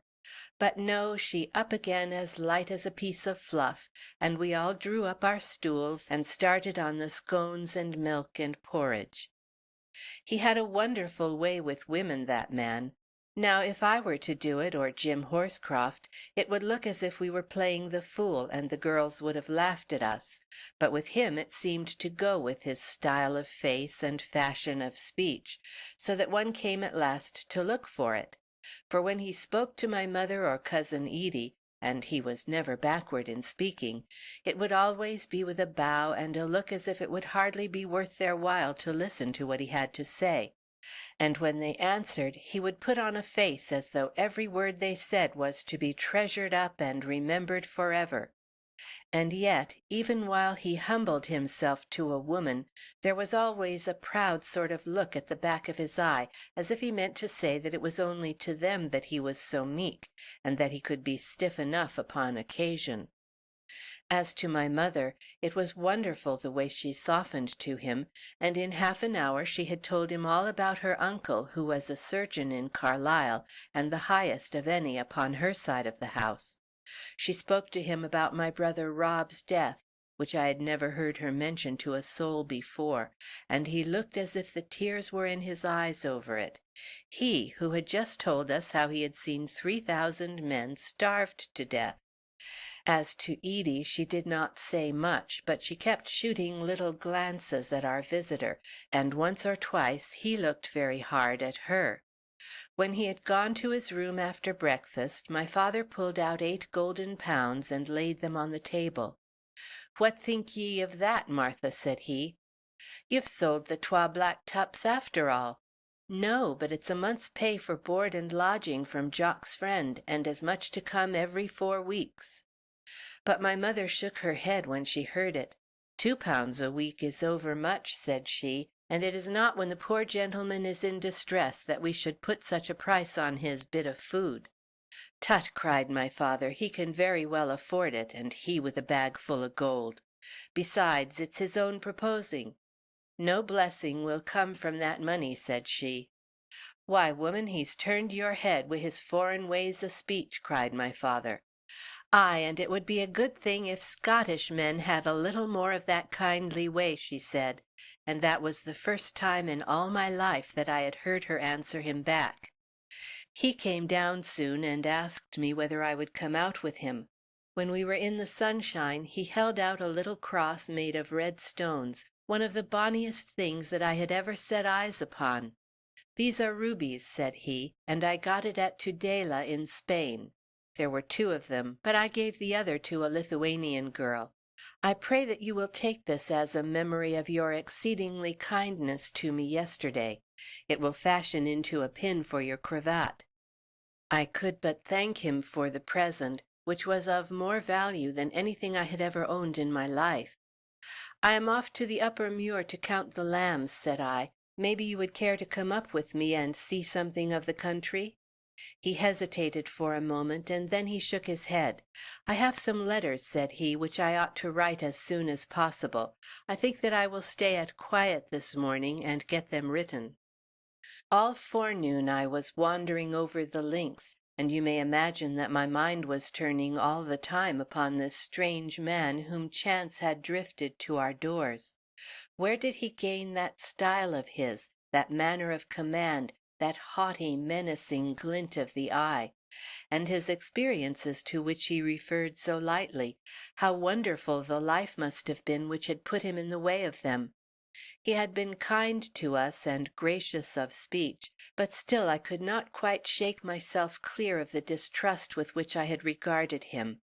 Perhaps, after all, Jim Horscroft had been right, and I had been wrong about taking him to West Inch. When I got back, he looked as though he had been born and bred in the steading. He sat in the big wooden-armed ingle chair, with the black cat on his knee. His arms were out, and he held a skein of worsted from hand to hand, which my mother was busily rolling into a ball. Cousin Edie was sitting near, and I could see by her eyes that she had been crying. "Hullo, Edie," said I, "what's the trouble?" "Ah, mademoiselle, like all good and true women, has a soft heart," said he. I didn't thought it would have moved her, or I should have been silent. I have been talking of the suffering of some troops of which I knew something when they were crossing the Guadarrama Mountains in the winter of 1808. Ah, yes, it was very bad, for they were fine men and fine horses. It is strange to see men blown by the wind over the precipices, but the ground was so slippery and there was nothing to which they could hold. So companies all linked arms, and they did better in that fashion, but one artilleryman's hand came off as I held it, for he had had the frostbite for 3 days. I stood staring with my mouth open. And the old grenadiers, too, who were not so active as they used to be, they could not keep up.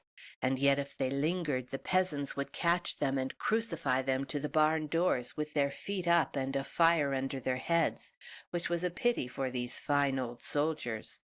So when they could go no further, it was interesting to see what they would do, for they would sit down and say their prayers, sitting on an old saddle or their knapsacks maybe, and then take off their boots and their stockings, and lean their chin on the barrel of their musket. Then they would put their toe on the trigger, and poof, it was all over, and there was no more marching for those fine old grenadiers. Oh, it was very rough work up there on these Guadarrama Mountains. "And what army was this?" I asked. "Oh, I have served in so many armies that I mix them up sometimes. Yes, I have seen much of war.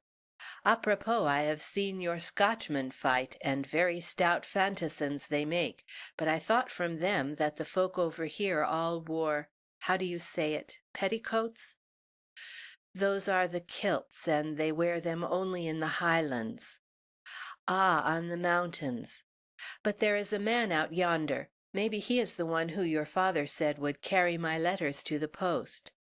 "Yes, he is Farmer Whitehead's man. Shall I give them to him?"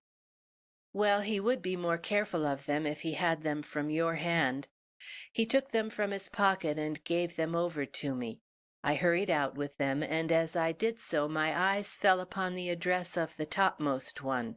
It was written very large and clear, "À Son Majesté le Roi de Suède, Stockholm." I did not know very much French, but I had enough to make that out. What sort of eagle was this which had flown into our humble little nest? End of chapter 6. Chapter 7. The Corriemuir Peel Tower. Well, it would weary me, and I am very sure that it would weary you also, if I were to attempt to tell you how life went with us after this man came under our roof, or the way in which he gradually came to win the affections of every one of us. With the women it was quick work enough, but soon he had thawed my father too, which was no such easy matter, and had gained Jim Horscroft's goodwill as well as my own. Indeed, we were but two great boys beside him, for he had been everywhere and seen everything, and of an evening he would chatter away in his limping English until he took us clean from the plain kitchen and the little farmsteading to plunge us into courts and camps and battlefields and all the wonders of the world. Horscroft had been sulky enough with him at first, but de Lapp, with his tact and his easy ways, soon drew him round, until he had quite won his heart, and Jim would sit with Cousin Edie's hand in his, and the two be quite lost in listening to all that he had to tell us. I will not tell you all this, but even now, after so long an interval, I can trace how week by week and month by month, by this word and that deed, he moulded us all as he wished. One of his first acts was to give my father the boat in which he had come, reserving only the right to have it back in case he should have need of it. The herring were down on the coast that autumn, and my uncle, before he died, had given us a fine set of nets, so the gift was worth many a pound to us. Sometimes de Lapp would go out in the boat alone, and I have seen him for a whole summer day rowing slowly along and stopping every half-dozen strokes to throw over a stone at the end of a string. I could not think what he was doing until he told me of his own free will. "I am fond of studying all that has to do with the military," said he, "and I never lose a chance. I was wondering if it would be a difficult matter for the commander of an army corps to throw his men ashore here." "If the wind were not from the east," said I. "Ah, quite so, if the wind were not from the east. Have you taken soundings here?" "No."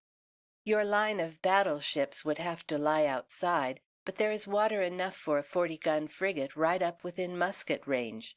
Cram your boats with tirailleurs, deploy them behind these sand hills, then back with the launches for more, and a stream of grape over their heads from the frigates. It could be done, it could be done." His moustaches bristled out more like a cat's than ever, and I could see by the flash of his eyes that he was carried away by his dream. "You forget that our soldiers would be upon the beach," said I indignantly. "Ta, ta, ta," he cried. "Of course it takes two sides to make a battle. Let us see now, let us work it out. What could you get together? Shall we say 20, 30,000? A few regiments of good troops, the rest, poof, conscripts, bourgeois with arms. How do you call them? Volunteers?" "Brave men!" I shouted. "Oh yes, very brave men, but imbecile. Ah, mon Dieu, it is incredible how imbecile they would be. Not they alone, I mean, but all young troops. They are so afraid of being afraid that they would take no precaution. Ah, I have seen it. In Spain I have seen a battalion of conscripts attack a battery of 10 pieces. Up they went, ah, so gallantly, and presently the hillside looked, from where I stood, like, how do you say it in English? A raspberry tart. And where was our fine battalion of conscripts? Then another battalion of young troops tried it, all together in a rush, shouting and yelling. But what will shouting do against a mitraille of grape? And there was our second battalion laid out on the hillside.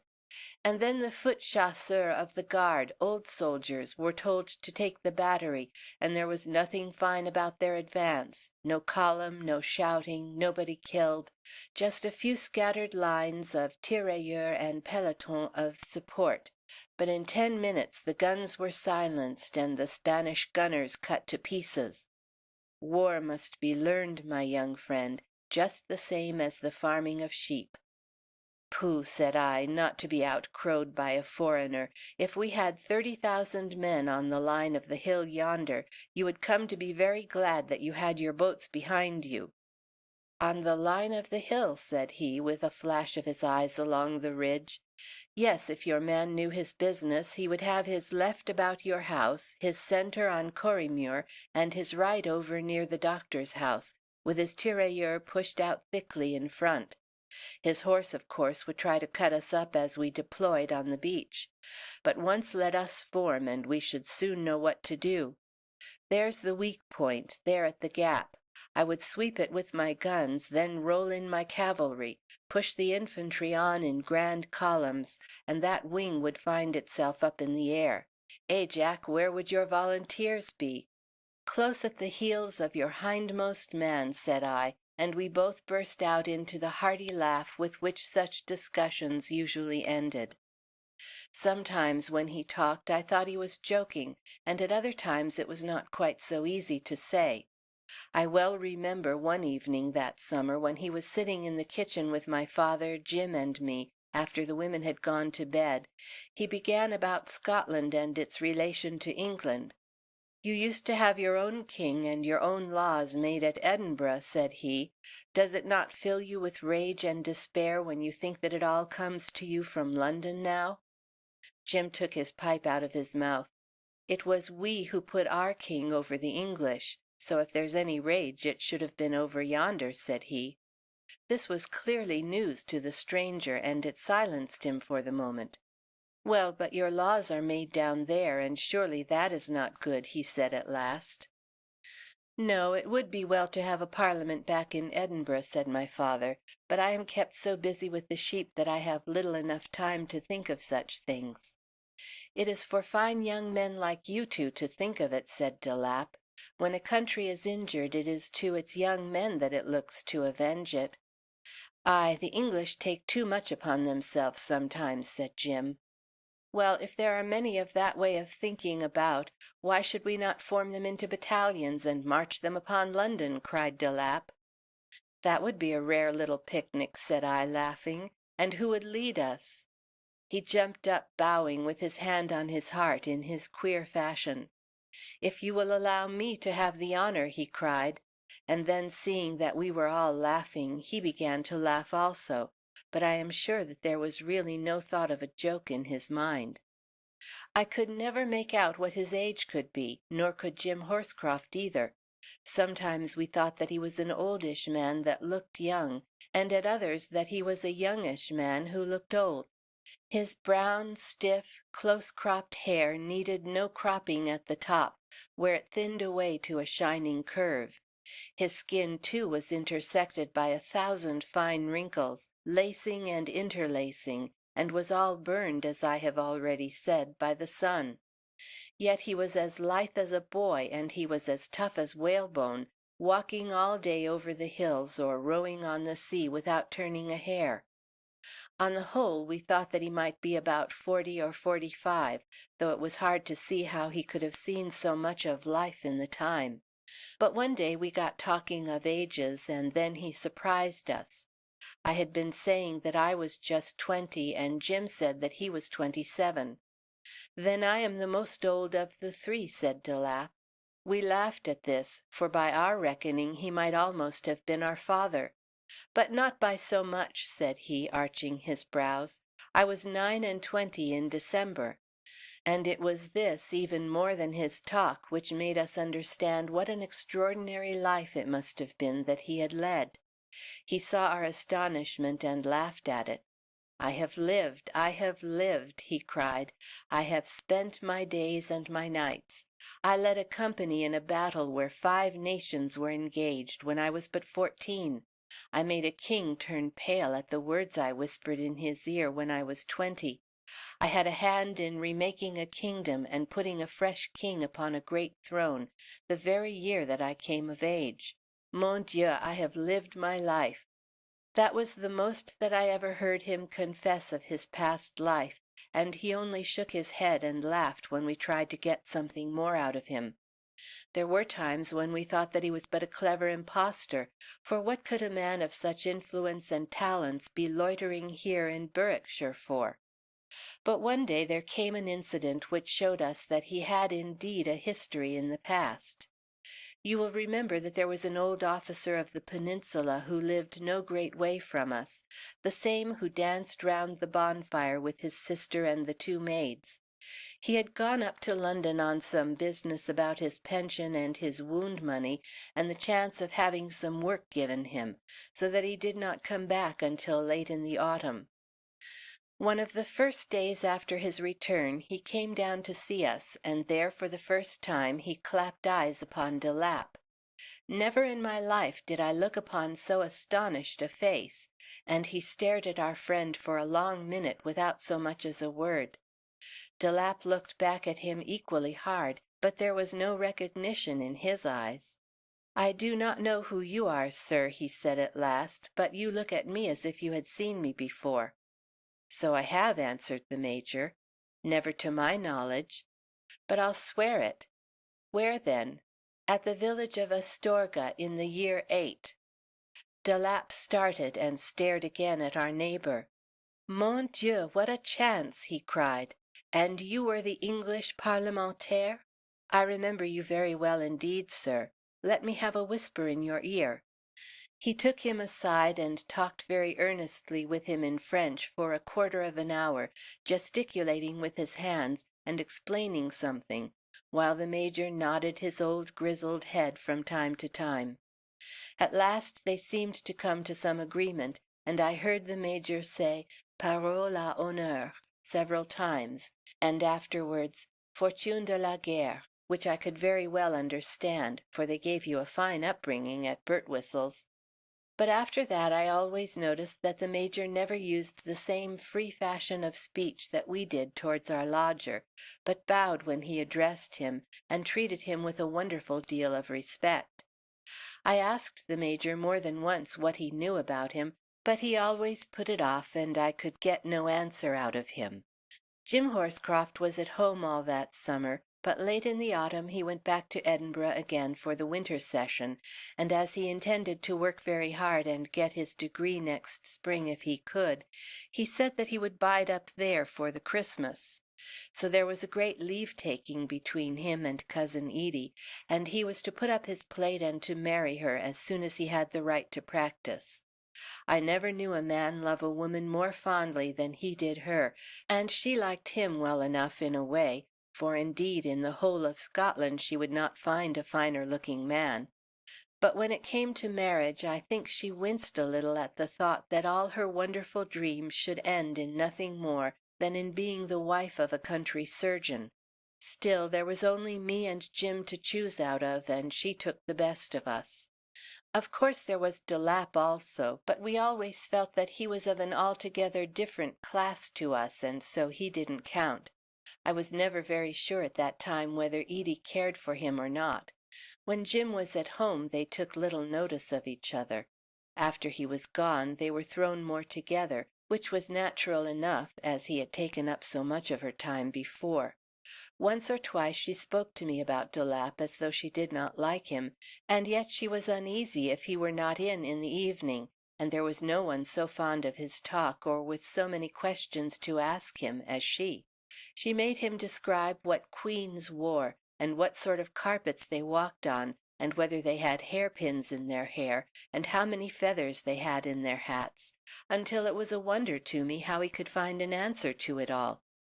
And yet an answer he always had, and was so ready and quick with his tongue, and so anxious to amuse her, that I wondered how it was that she did not like him better. Well, the summer and the autumn and the best part of the winter passed away, and we were still all very happy together. We got well into the year 1815, and the great Emperor was still eating his heart out at Elba, and all the ambassadors were wrangling together at Vienna as to what they should do with the lion's skin, now that they had so fairly hunted him down. And we in our little corner of Europe went on with our petty peaceful business, looking after the sheep, attending the Berwick cattle fairs, and chatting at night round the blazing peat fire. We never thought that what all these high and mighty people were doing could have any bearing upon us, and as to war, why everybody was agreed that the great shadow was lifted from us forever, and that unless the Allies quarrelled among themselves, there would not be a shot fired in Europe for another 50 years. There was one incident, however, that stands out very clearly in my memory. I think that it must have happened about the February of this year, and I will tell it to you before I go any further. You know what the border peel castles are like, I have no doubt. They were just square heaps built every here and there along the line, so that the folk might have some place of protection against raiders and moss troopers. When Percy and his men were over the marches, then the people would drive some of their cattle into the yard of the tower, shut up the big gate, and light a fire in the brazier at the top, which would be answered by all the other peel towers, until the lights would go twinkling up to the Lammermuir Hills, and so carry the news on to the Pentlands and to Edinburgh. But now, of course, all these old keeps were warped and crumbling, and made fine nesting places for the wild birds. Many a good egg have I had for my collection out of the Corrymuir Peel Tower. One day I had been a very long walk, away over to leave a message at the Laidlaw Armstrongs, who lived 2 miles on this side of Ayton. About 5 o'clock, just before the sun set, I found myself on the brae path with the gable end of West Inch peeping up in front of me, and the old Peel Tower lying on my left. I turned my eyes on the keep, for it looked so fine with the flush of the level sun beating full upon it and the blue sea stretching out behind. And as I stared, I suddenly saw the face of a man twinkle for a moment in one of the holes in the wall. Well, I stood and wondered over this, for what could anybody be doing in such a place now that it was too early for the nesting season? It was so queer that I was determined to come to the bottom of it, so, tired as I was, I turned my shoulder on home and walked swiftly towards the tower. The grass stretches right up to the very base of the wall, and my feet made little noise until I reached the crumbling arch where the old gate used to be. I peeped through, and there was Bonaventure de Lapp standing inside the keep, and peeping out through the very hole at which I had seen his face. He was turned half away from me, and it was clear that he had not seen me at all, for he was staring with all his eyes over in the direction of West Inch. As I advanced, my foot rattled the rubble that lay in the gateway, and he turned round with a start and faced me. He was not a man whom you could put out of countenance, and his face changed no more than if he had been expecting me there for a twelvemonth. But there was something in his eyes which let me know that he would have paid a good price to have me back on the Bray path again. "Hello," said I, "what are you doing here?" "I may ask you that," said he. "I came up because I saw your face at the window." "And I because, as you may well have observed, I have very much interest for all that has to do with the military, and of course castles are among them. You will excuse me for one moment, my dear Jack." And he stepped out suddenly through the hole in the wall so as to be out of my sight. But I was very much too curious to excuse him so easily. I shifted my ground swiftly to see what it was that he was after. He was standing outside and waving his hand frantically as in a signal. "What are you doing?" I cried, and then running out to his side I looked across the moors to see whom he was beckoning to. "You go too far, sir," said he angrily. "I didn't thought you would have gone so far. A gentleman has the freedom to act as he choose without your being the spy upon him. If we are to be friends you must not interfere in my affairs." "I don't like these secret doings," said I, "and my father would not like them either." "Your father can speak for himself, and there is no secret," said he curtly. "It is you with your imaginings that make a secret. Ta, ta, ta, I have no patience with such foolishness." And without so much as a nod, he turned his back upon me and started walking swiftly to West Inch. Well, I followed him, and in the worst of tempers, for I had a feeling that there was some mischief in the wind, and yet I could not for the life of me think what it all meant. Again I found myself puzzling over the whole mystery of this man's coming, and of his long residence among us. And whom could he have expected to meet at the Peel Tower? Was the fellow a spy, and was it some brother spy who came to speak with him there? But that was absurd. What could there be to spy about in Berwickshire? And besides, Major Elliott knew all about him, and he would not show him such respect if there were anything amiss. I had just got as far as this in my thoughts when I heard a cheery hail, and there was the Major himself coming down the hill from his house, with his big bulldog Bounder held in leash. This dog was a savage creature, and had caused more than one accident on the countryside, but the Major was very fond of it, and would never go out without it, though he kept it tied with a good thick thong of leather. Well, just as I was looking at the Major, waiting for him to come up, he stumbled with his lame leg over a branch of gorse, and in recovering himself he let go his hold of the leash, and in an instant there was the beast of a dog flying down the hillside in my direction. I did not like it, I can tell you, for there was neither stick nor stone about, and I knew that the brute was dangerous. The Major was shrieking to it from behind, and I think that the creature thought that he was hallooing it on, so furiously did it rush. But I knew its name, and I thought that maybe that might give me the privileges of acquaintanceship, so as it came at me with bristling hair and its nose screwed back between its two red eyes, I cried out, "Bounder! Bounder!" at the pitch of my lungs. It had its effect, for the beast passed me with a snarl, and flew along the path on the traces of Bonaventure de Lapp. He turned at the shouting, and seemed to take in the whole thing at a glance, but he strolled along as slowly as ever. My heart was in my mouth for him, for the dog had never seen him before, and I ran as fast as my feet would carry me to drag it away from him. But somehow as it bounded up and saw the twittering finger and thumb which de Lapp held out behind him, its fury died suddenly away, and we saw it wagging its thumb of a tail and clawing at his knee. "Your dog, then, Major?" said he, as its owner came hobbling up. "Ah, it is a fine beast, a fine, pretty thing."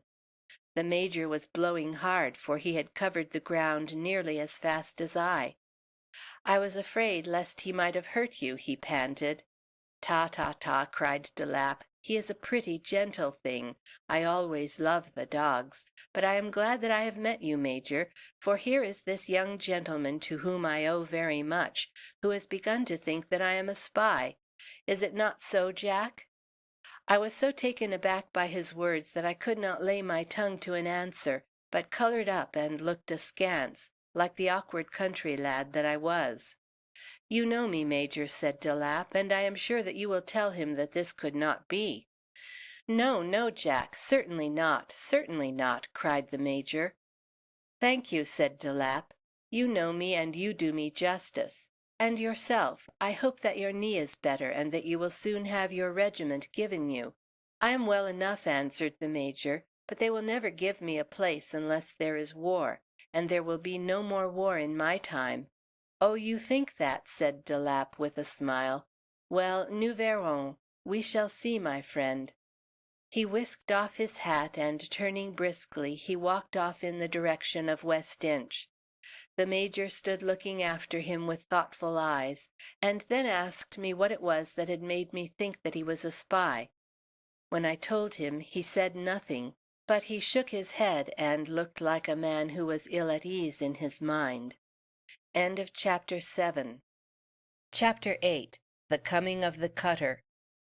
I never felt quite the same to our lodger after that little business at the Peel Castle.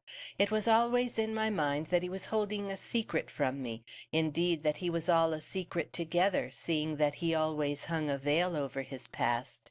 And when by chance that veil was for an instant whisked away, we always caught just a glimpse of something bloody and violent and dreadful upon the other side.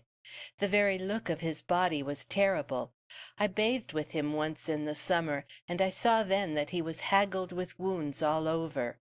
Besides 7 or 8 scars and slashes, his ribs on one side were all twisted out of shape, and a part of one of his calves had been torn away.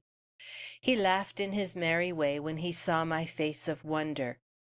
"Cossacks, Cossacks," said he, running his hand over his scars, "and the ribs were broke by an artillery tumbril. It is very bad to have the guns pass over one. Now with cavalry it is nothing. A horse will pick its steps, however fast it may go. I have been ridden over by 1,500 cuirassiers and by the Russian hussars of Grodno, and I had no harm from that. But guns are very bad."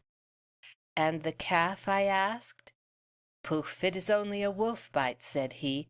"You would not think how I came by it. You will understand that my horse and I had been struck, the horse killed, and I with my ribs broken by the tumbril. Well, it was cold. Oh, bitter, bitter, the ground like iron, and no one to help the wounded, so that they froze into such shapes as would make you smile. I too felt that I was freezing, so what did I do?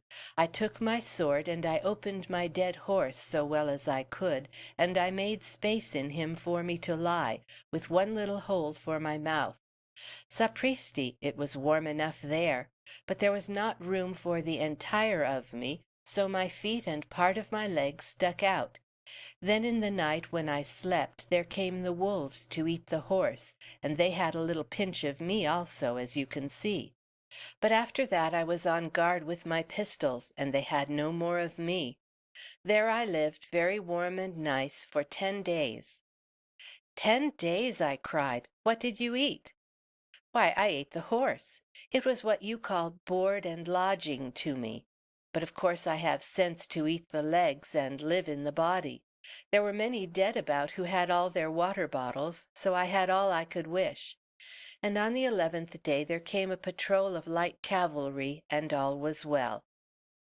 It was by such chance chats as these, hardly worth repeating in themselves, that there came light upon himself and his past. But the day was coming when we should know all, and how it came I shall try now to tell you. The winter had been a dreary one, but with March came the first signs of spring, and for a week on end we had sunshine and winds from the south. On the 7th Jim Horscroft was to come back from Edinburgh, for though the session ended with the 1st, his examination would take him a week. Edie and I were out walking on the sea-beach on the 6th, and I could talk of nothing but my old friend, for indeed he was the only friend of my own age that I had at that time. Edie was very silent, which was a rare thing with her, but she listened smiling to all that I had to say. "Poor old Jim," said she once or twice under her breath. "Poor old Jim." "And if he has passed," said I, "why then of course he will put up his plate and have his own house, and we shall be losing our Edie." I tried to make a jest of it and to speak lightly, but the words still stuck in my throat. "Poor old Jim," said she again, and there were tears in her eyes as she said it. "And poor old Jock," she added, slipping her hand into mine as we walked. "You cared for me a little bit once also, didn't you, Jock? Oh, is not that a sweet little ship out yonder?" It was a dainty cutter of about 30 tons, very swift by the rake of her masts and the lines of her bow. She was coming up from the south under jib, foresail, and mainsail, but even as we watched her, all her white canvas shut suddenly in like a kittiwake closing her wings, and we saw the splash of her anchor just under her bowsprit. She may have been rather less than a quarter of a mile from the shore, so near that I could see a tall man with a peaked cap, who stood at the quarter with a telescope to his eye, sweeping it backwards and forwards along the coast. "What can they want here?" asked Edie. "They are rich English from London," said I, for that was how we explained everything that was above our comprehension in the border counties. We stood for the best part of an hour watching the bonny craft, and then, as the sun was lying low on a cloud bank and there was a nip in the evening air, we turned back to West Inch. As you come to the farmhouse from the front, you pass up a garden, with little enough in it, which leads out by a wicket gate to the road, the same gate at which we stood on the night when the beacons were lit, the night that we saw Walter Scott ride past on his way to Edinburgh. On the right of this gate, on the garden side, was a bit of rockery which was said to have been made by my father's mother many years before. She had fashioned it out of water-worn stones and sea-shells, with mosses and ferns in the chinks. Well, as we came in through the gates, my eyes fell upon this stone heap, and there was a letter stuck in a cleft stick upon the top of it. I took a step forward to see what it was, but Edie sprang in front of me, and plucking it off, she thrust it into her pocket. "That's for me," said she, laughing. But I stood looking at her with a face which drove the laugh from her lips. "Who is it from, Edie?" I asked. She pouted, but made no answer. "Who is it from, woman?" I cried. "Is it possible that you have been as false to Jim as you were to me?" "How rude you are, Jock!" she cried. "I do wish that you would mind your own business." "There is only one person that it could be from," I cried. "It is from this man de Lapp." "And suppose that you are right, Jock?" The coolness of the woman amazed and enraged me. "You confess it!" I cried. "Have you, then, no shame left?" "Why should I not receive letters from this gentleman?" "Because it is infamous." "And why?" "Because he is a stranger." "On the contrary," said she, "he is my husband." Chapter 9. The Doings at West Inch. I can remember that moment so well. I have heard from others that a great sudden blow has dulled their senses. It was not so with me.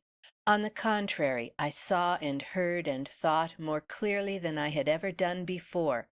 I can remember that my eyes caught a little knob of marble as broad as my palm, which was embedded in one of the grey stones of the rockery, and I found time to admire its delicate mottling. And yet the look upon my face must have been strange, for Cousin Edie screamed, and leaving me she ran off to the house. I followed her and tapped at the window of her room, for I could see that she was there.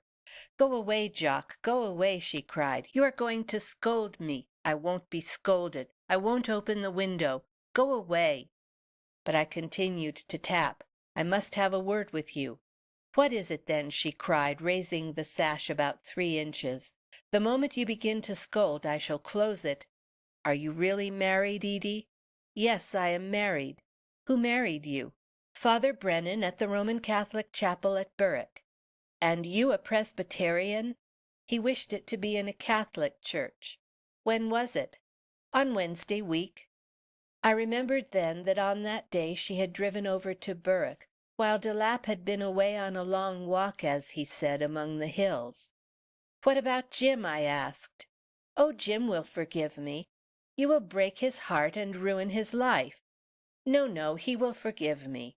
"He will murder de Lapp." "Oh, Edie, how could you bring such disgrace and misery upon us?" "Ah, now you are scolding," she cried, and down came the window. I waited some little time, and tapped, for I had much still to ask her, but she would return no answer, and I thought that I could hear her sobbing. At last I gave it up, and I was about to go into the house, for it was nearly dark now, when I heard the click of the garden gate. It was de Lapp himself, but as he came up the path he seemed to me to be either mad or drunk. He danced as he walked, cracked his fingers in the air, and his eyes blazed like two will-o'-the-wisps. "Voltigeur!" he shouted, "Voltigeur de la Garde!" just as he had done when he was off his head. And then suddenly, "En avant! En avant!" and up he came, waving his walking cane over his head. He stopped short when he saw me looking at him, and I dare say he felt a bit ashamed of himself. "Hola, Jock!" he cried. "I didn't thought anybody was there. I am in what you call the high spirits to-night." "So it seems," said I, in my blunt fashion. "You may not feel so merry when my friend Jim Horscroft comes back to-morrow." "Ah, he comes back to-morrow, does he? And why should I not feel merry?" "Because if I know the man, he will kill you." "Ta, ta, ta!" cried de Lapp. "I see that you know of our marriage. Edie has told you. Jim may do what he likes." "You have given us a nice return for having taken you in." "My good fellow," said he, "I have, as you say, given you a very nice return. I have taken Edie from a life which is unworthy of her, and I have connected you by marriage with a noble family. However, I have some letters which I must write to-night, and the rest we can talk over to-morrow, when your friend Jim is here to help us." He stepped towards the door. "And this was whom you were awaiting at the Peel Tower!" I cried, seeing light suddenly. "Why, Jock, you are becoming quite sharp," said he, in a mocking tone. And an instant later I heard the door of his room close and the key turn in the lock. I thought that I should see him no more that night, but a few minutes later he came into the kitchen, where I was sitting with the old folk. "Madame," said he, bowing down with his hand over his heart in his own queer fashion, "I have met with much kindness in your hands, and it shall always be in my heart. I didn't thought I could have been so happy in the quiet country as you have made me. You will accept this small souvenir, and you also, sir, you will take this little gift which I have the honor to make to you." He put 2 little paper packets down upon the table at their elbows, and then, with 3 more bows to my mother, he walked from the room. Her present was a brooch, with a green stone set in the middle, and a dozen little shining white ones all round it. We had never seen such things before, and did not know how to set a name to them, but they told us afterwards at Berwick that the big one was an emerald and the others were diamonds, and that they were worth much more than all the lambs we had that spring. My dear old mother has been gone now this many a year, but that bonny brooch sparkles at the neck of my eldest daughter when she goes out into company, and I never look at it that I do not see the keen eyes and the long thin nose and the cat's whiskers of our lodger at West Inch. As to my father, he had a fine gold watch with a double case, and a proud man was he as he sat with it in the palm of his hand, his ear stooping to hearken to the tick. I do not know which was best pleased, and they would talk of nothing but what de Lapp had given them. "He's given you something more," said I at last. "What then, Jock?" asked father. "A husband for Cousin Edie," said I.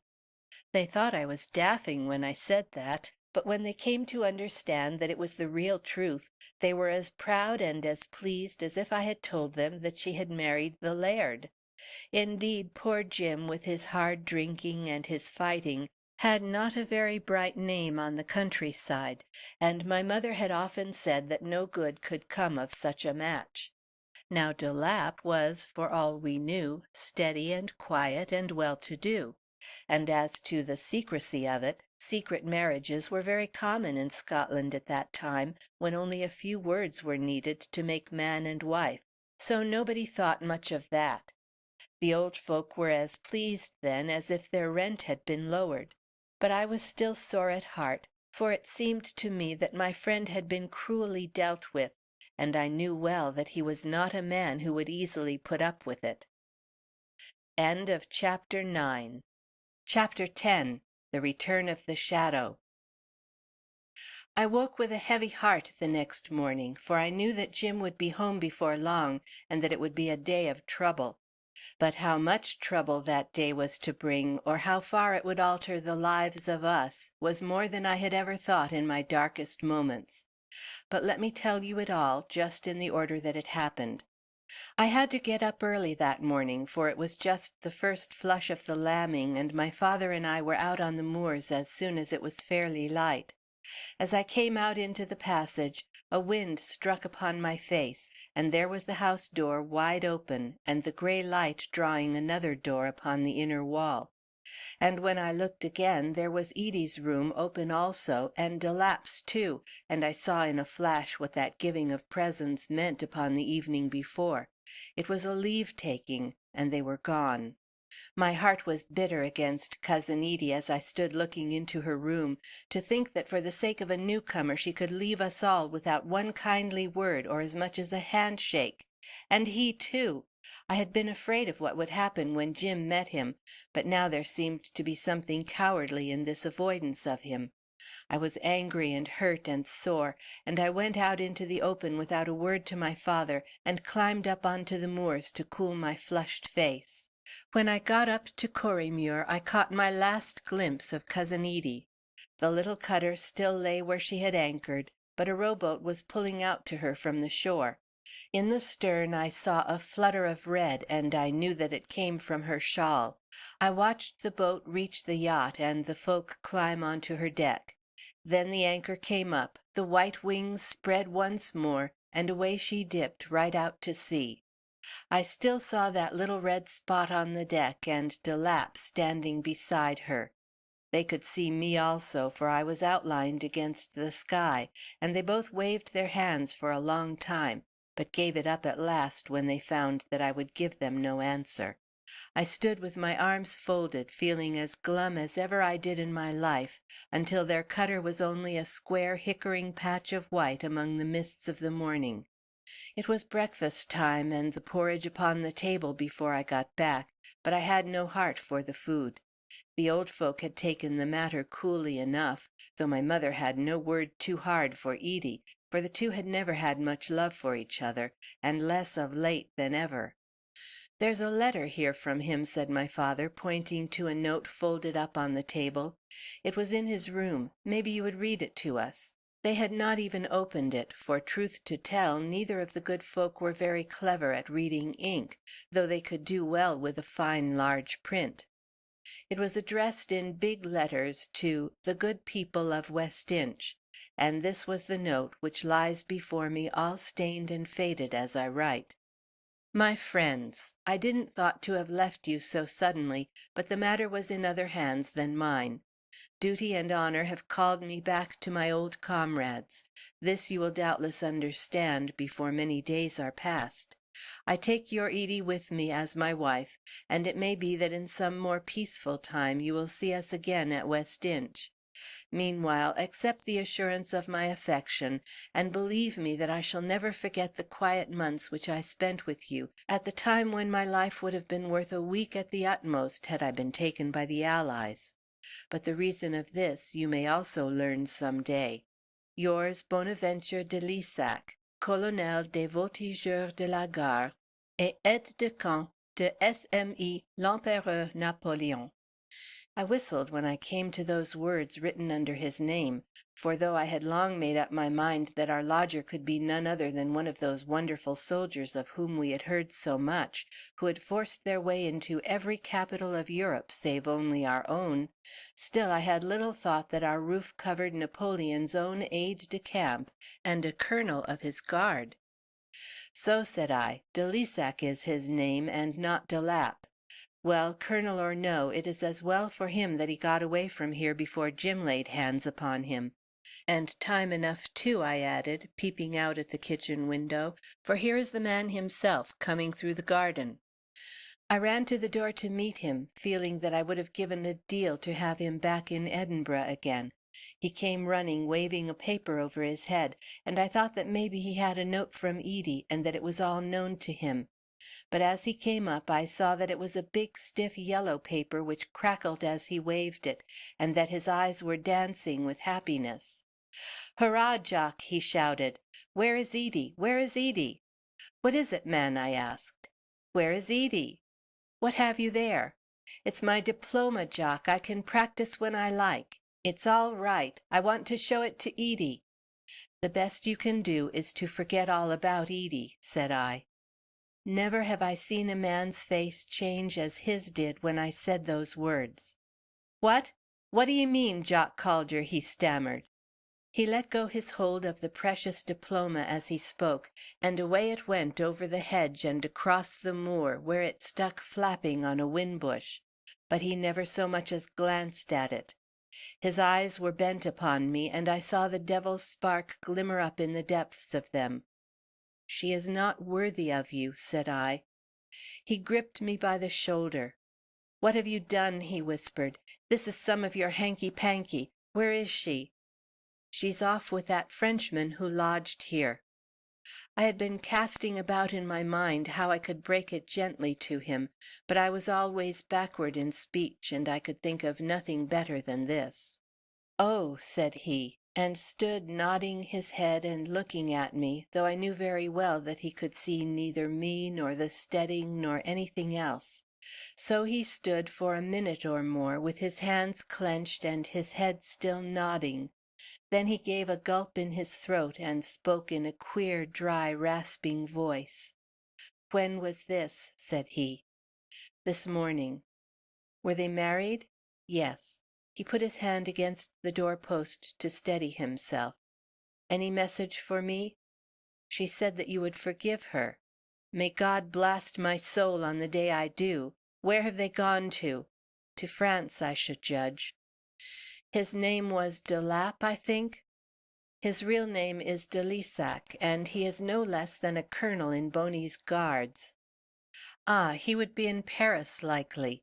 That is well, that is well." "Hold up!" I shouted. "Father, father, bring the brandy!" His knees had given way for an instant, but he was himself again before the old man came running with the bottle. "Take it away," said he. "Have a soup, Mr. Horscroft," cried my father, pressing it upon him. "It will give you fresh heart." He caught hold of the bottle and sent it flying over the garden hedge. "It's very good for those who wish to forget," said he. "I am going to remember." "May God forgive you for sinful waste!" cried my father aloud. "And for well nigh braining an officer of His Majesty's infantry," said old Major Elliott, putting his head over the hedge. "I could have done with a nip after a morning's walk, but it is something new to have a whole bottle whiz past my ear. But what is amiss that you all stand round like mutes at a burying?" In a few words I told him our trouble, while Jim, with a grey face and his brows drawn down, stood leaning against the door-post. The Major was as glum as we by the time I had finished, for he was fond both of Jim and of Edie. "Tut, tut," said he. "I feared something of the kind ever since that business of the peel tower. It's the way with the French, they can't leave the women alone. But at least de Lissac has married her, and that's a comfort. But it's no time now to think of our own little troubles, with all Europe in a roar again, and another 20 years' war before us as like as not." "What do you mean?" I asked. "Why, man, Napoleon's back from Elba. His troops have flocked to him, and Louis has run for his life. The news was in Berwick this morning." "Great Lord!" cried my father. "Then the weary business is all to do over again." "Ay, we thought we were out from the shadow, but it's still there. Wellington is ordered from Vienna to the Low Countries, and it is thought that the Emperor will break out first on that side. Well, it's a bad wind that blows nobody any good. I've just had news that I am to join the 71st as senior major." I shook hands with our good neighbor on this, for I knew how it had lain upon his mind that he should be a cripple with no part to play in the world. "I am to join my regiment as soon as I can, and we shall be over yonder in a month, and in Paris, maybe, before another one is over." "By the Lord, then, I'm with you, Major," cried Jim Horscroft. "I'm not too proud to carry a musket, if you will put me in front of this Frenchman." "My lad, I'd be proud to have you serve under me," said the Major. "And as to de Lissac, where the Emperor is, he will be." "You know the man," said I. "What can you tell us of him?" "There is no better officer in the French army, and that is a big word to say. They say that he would have been a marshal, but he preferred to stay at the Emperor's elbow. I met him 2 days before Corunna, when I was sent with a flag to speak about our wounded. He was with Soult then. I knew him again when I saw him." "And I will know him again when I see him," said Horscroft, with the old dour look on his face. And then at that instant, as I stood there, it was suddenly driven home to me how poor and purposeless a life I should lead while this crippled friend of ours and the companion of my boyhood were away in the forefront of the storm. Quick as a flash my resolution was taken. "I'll come with you too, Major," I cried. "Jock, Jock!" said my father, wringing his hands. Jim said nothing, but put his arm half round me and hugged me. The Major's eyes shone, and he flourished his cane in the air. "My word, but I shall have 2 good recruits at my heels," said he. "Well, there's no time to be lost, so you must both be ready for the evening coach." And this was what a single day brought about, and yet years pass away so often without a change. Just think of the alteration in that 24 hours. De Lissac was gone, Edie was gone, Napoleon had escaped, war had broken out, Jim Horscroft had lost everything, and he and I were setting out to fight against the French. It was all like a dream until I tramped off to the coach that evening and looked back at the gray farmsteading and at the 2 little dark figures, my mother with her face sunk in her Shetland shawl, and my father waving his drover's stick to hearten me upon my way. End of chapter 10. Chapter 11. The Gathering of the Nations. And now I come to a bit of my story that clean takes my breath away as I think of it, and makes me wish that I had never taken the job of telling it in hand. For when I write, I like things to come slow and orderly and in their turn, like sheep coming out of a paddock. So it was at West Inch. But now that we were drawn into a larger life, like wee bits of straw that float slowly down some lazy ditch until they suddenly find themselves in the dash and swirl of a great river, then it is very hard for me with my simple words to keep pace with it all. But you can find the cause and reason of everything in the books about history, so I shall just leave that alone and talk about what I saw with my own eyes and heard with my own ears. The regiment to which our friend had been appointed was the 71st Highland Light Infantry, which wore the red coat and the trews, and had its depot in Glasgow town. There we went, all 3 by coach, the Major in great spirits and full of stories about the Duke and the Peninsula, while Jim sat in the corner with his lips set and his arms folded, and I knew that he killed de Lissac 3 times an hour in his heart. I could tell it by the sudden glint of his eyes and grip of his hand. As to me, I did not know whether to be glad or sorry, for home is home, and it is a weary thing, however you may brazen it out, to feel that half Scotland is between you and your mother. We were in Glasgow next day, and the Major took us down to the depot, where a soldier with 3 stripes on his arm and a fistful of ribbons from his cap showed every tooth he had in his head at the sight of Jim, and walked 3 times round him to have the view of him as if he had been Carlisle Castle.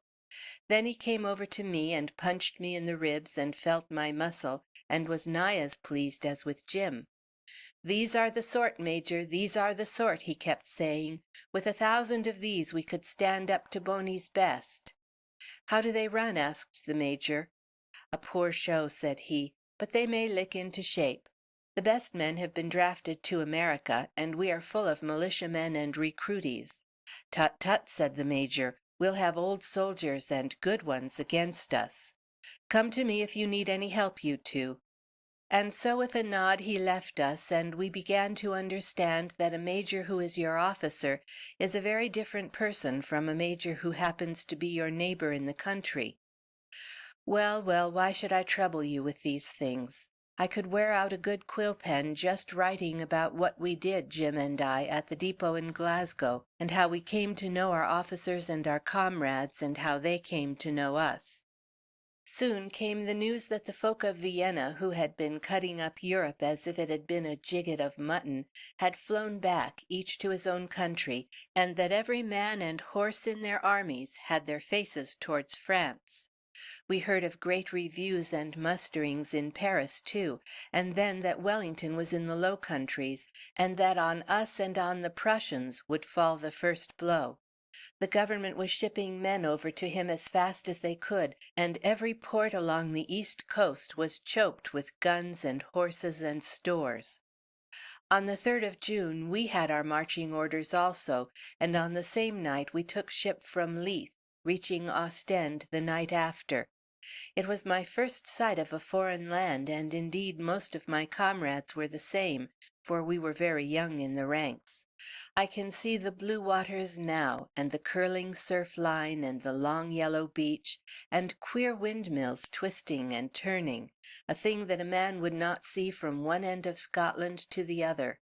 It was a clean, well-kept town, but the folk were undersized, and there was neither ale nor oatmeal cakes to be bought amongst them. From there we went on to a place called Bruges, and from there to Ghent, where we picked up with the 52nd and the 95th, which were the 2 regiments that we were brigaded with. It's a wonderful place for churches and stonework is Ghent, and indeed of all the towns we were in there was scarce one but had a finer kirk than any in Glasgow. From there we pushed on to Ath, which is a little village on a river, or a burn rather, called the Dender. There we were quartered, in tents mostly, for it was fine sunny weather, and the whole brigade set to work at its drill from morning till evening. General Adams was our chief, and Raynell was our colonel, and they were both fine old soldiers.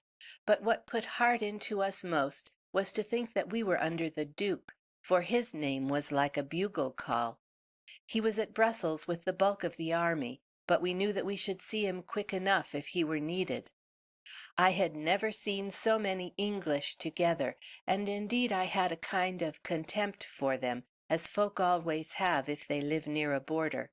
But the 2 regiments that were with us now were as good comrades as could be wished. The 52nd had 1,000 men in the ranks, and there were many old soldiers of the Peninsula among them. They came from Oxfordshire for the most part. The 95th were a rifle regiment, and had dark green coats instead of red. It was strange to see them loading, for they would put the ball into a greasy rag and then hammer it down with a mallet, but they could fire both further and straighter than we.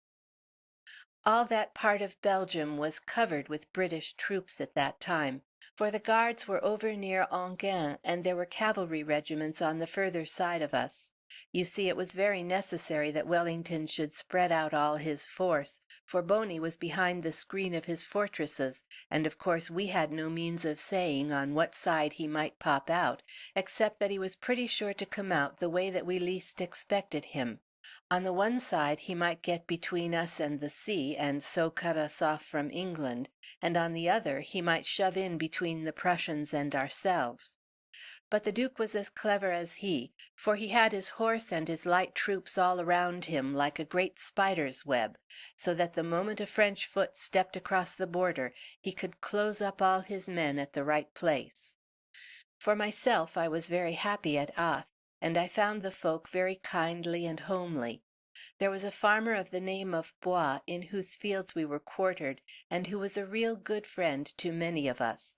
We built him a wooden barn among us in our spare time, and many a time I and Jeb Seaton, my rear rank man, have hung out his washing, for the smell of the wet linen seemed to take us both straight home as nothing else could do. I have often wondered whether that good man and his wife are still living, though I think it hardly likely, for they were of a hale middle age at the time. Jim would come with us too sometimes, and would sit with us smoking in the big Flemish kitchen, but he was a different Jim now to the old one. He had always had a hard touch in him, but now his trouble seemed to have turned him to flint, and I never saw a smile upon his face, and seldom heard a word from his lips. His whole mind was set on revenging himself upon de Lissac for having taken Edie from him, and he would sit for hours with his chin upon his hands, glaring and frowning, all wrapped in the one idea. This made him a bit of a butt among the men at first, and they laughed at him for it, but when they came to know him better, they found that he was not a good man to laugh at, and they dropped it. We were early risers at that time, and the whole brigade was usually under arms at the flush of dawn. One morning, it was the 16th of June, we had just formed up, and General Adams had ridden up to give some order to Colonel Raynell within musket length of where I stood, when suddenly they both stood staring along the Brussels road. None of us dared move our heads, but every eye in the regiment whisked round, and there we saw an officer with the cockade of a general's aide-de-camp thundering down the road as hard as a great dapple-gray horse could carry him. He bent his face over its mane and flogged at its neck with the slack of the bridle, as though he rode for very life. "Hullo, Raynell," says the general, "this begins to look like business. What do you make of it?" They both cantered their horses forward, and Adams tore open the dispatch which the messenger handed to him. The wrapper had not touched the ground before he turned, waving the letter over his head as if it had been a sabre. "Dismiss!" he cried. "General parade and march in half an hour." Then in an instant all was buzz and bustle, and the news on every lip. Napoleon had crossed the frontier the day before, had pushed the Prussians before him, and was already deep in the country to the east of us with 150,000 men. Away we scuttled to gather our things together and have our breakfast, and in an hour we had marched off and left Ath and the Dender behind us forever. There was good need for haste, for the Prussians had sent no news to Wellington of what was doing, and though he had rushed from Brussels at the first whisper of it, like a good old mastiff from its kennel, it was hard to see how he could come up in time to help the Prussians. It was a bright, warm morning, and as the brigade tramped down the broad Belgian road, the dust rolled up from it like the smoke of a battery. I tell you that we blessed the man that planted the poplars along the sides, for their shadow was better than drink to us. Over across the fields, both to the right and the left, were other roads, one quite close, and the other a mile or more from us. A column of infantry was marching down the near one, and it was a fair race between us, for we were each walking for all we were worth. There was such a wreath of dust round them that we could only see the gun barrels and the bearskins breaking out here and there, with the head and shoulders of a mounted officer coming out above the cloud, and the flutter of the colors. It was a brigade of the Guards, but we could not tell which, for we had two of them with us in the campaign. On the far road there was also dust and to spare, but through it there flashed every now and then a long twinkle of brightness, like 100 silver beads threaded in a line, and the breeze brought down such a snarling, clanging, clashing kind of music as I had never listened to. If I had been left to myself, it would have been long before I knew what it was, but our corporals and sergeants were all old soldiers, and I had one trudging along with his halberd at my elbow, who was full of precept and advice. "That's heavy horse," said he. "You see that double twinkle? That means they have helmet as well as cuirass. It's the Royals or the Enniskillens or the household. You can hear their cymbals and kettles. The French heavies are too good for us. They have 10 to our 1, and good men too. You've got to shoot at their faces or else at their horses. Mind you that when you see them coming, or else you'll find a 4-foot sword stuck through your liver to teach you better. Hark, hark, hark! There's the old music again." And as he spoke there came the low grumbling of a cannonade away somewhere to the east of us, deep and hoarse, like the roar of some blood-daubed beast that thrives on the lives of men. At the same instant there was a shouting of "Hey, hey, hey!" from behind, and somebody roared, "Let the guns get through!" Looking back, I saw the rear company split suddenly in two and hurl themselves down on either side into the ditch, while 6 cream-colored horses, galloping 2 and 2 with their bellies to the ground, came thundering through the gap with a fine 12-pound gun whirling and creaking behind them. Behind were another and another, 4 and 20 in all, flying past us with such a din and clatter, the blue-coated men clinging on to the gun and the tumbrils, the drivers cursing and cracking their whips, the mains flying, the mops and buckets clanking, and the whole air filled with the heavy rumble and the jingling of chains.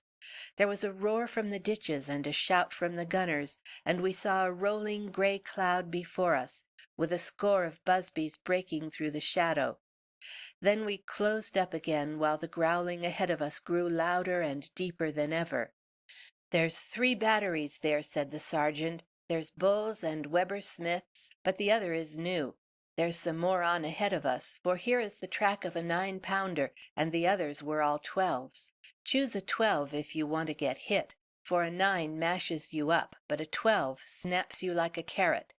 And then he went on to tell about the dreadful wounds that he had seen, until my blood ran like iced water in my veins, and you might have rubbed all our faces in pipe clay, and we should have been no whiter. "Ay, you'll look sicklier yet when you get a hatful of grape into your tripes," said he. And then, as I saw some of the old soldiers laughing, I began to understand that this man was trying to frighten us. So I began to laugh also, and the others as well. But it was not a very hearty laugh either.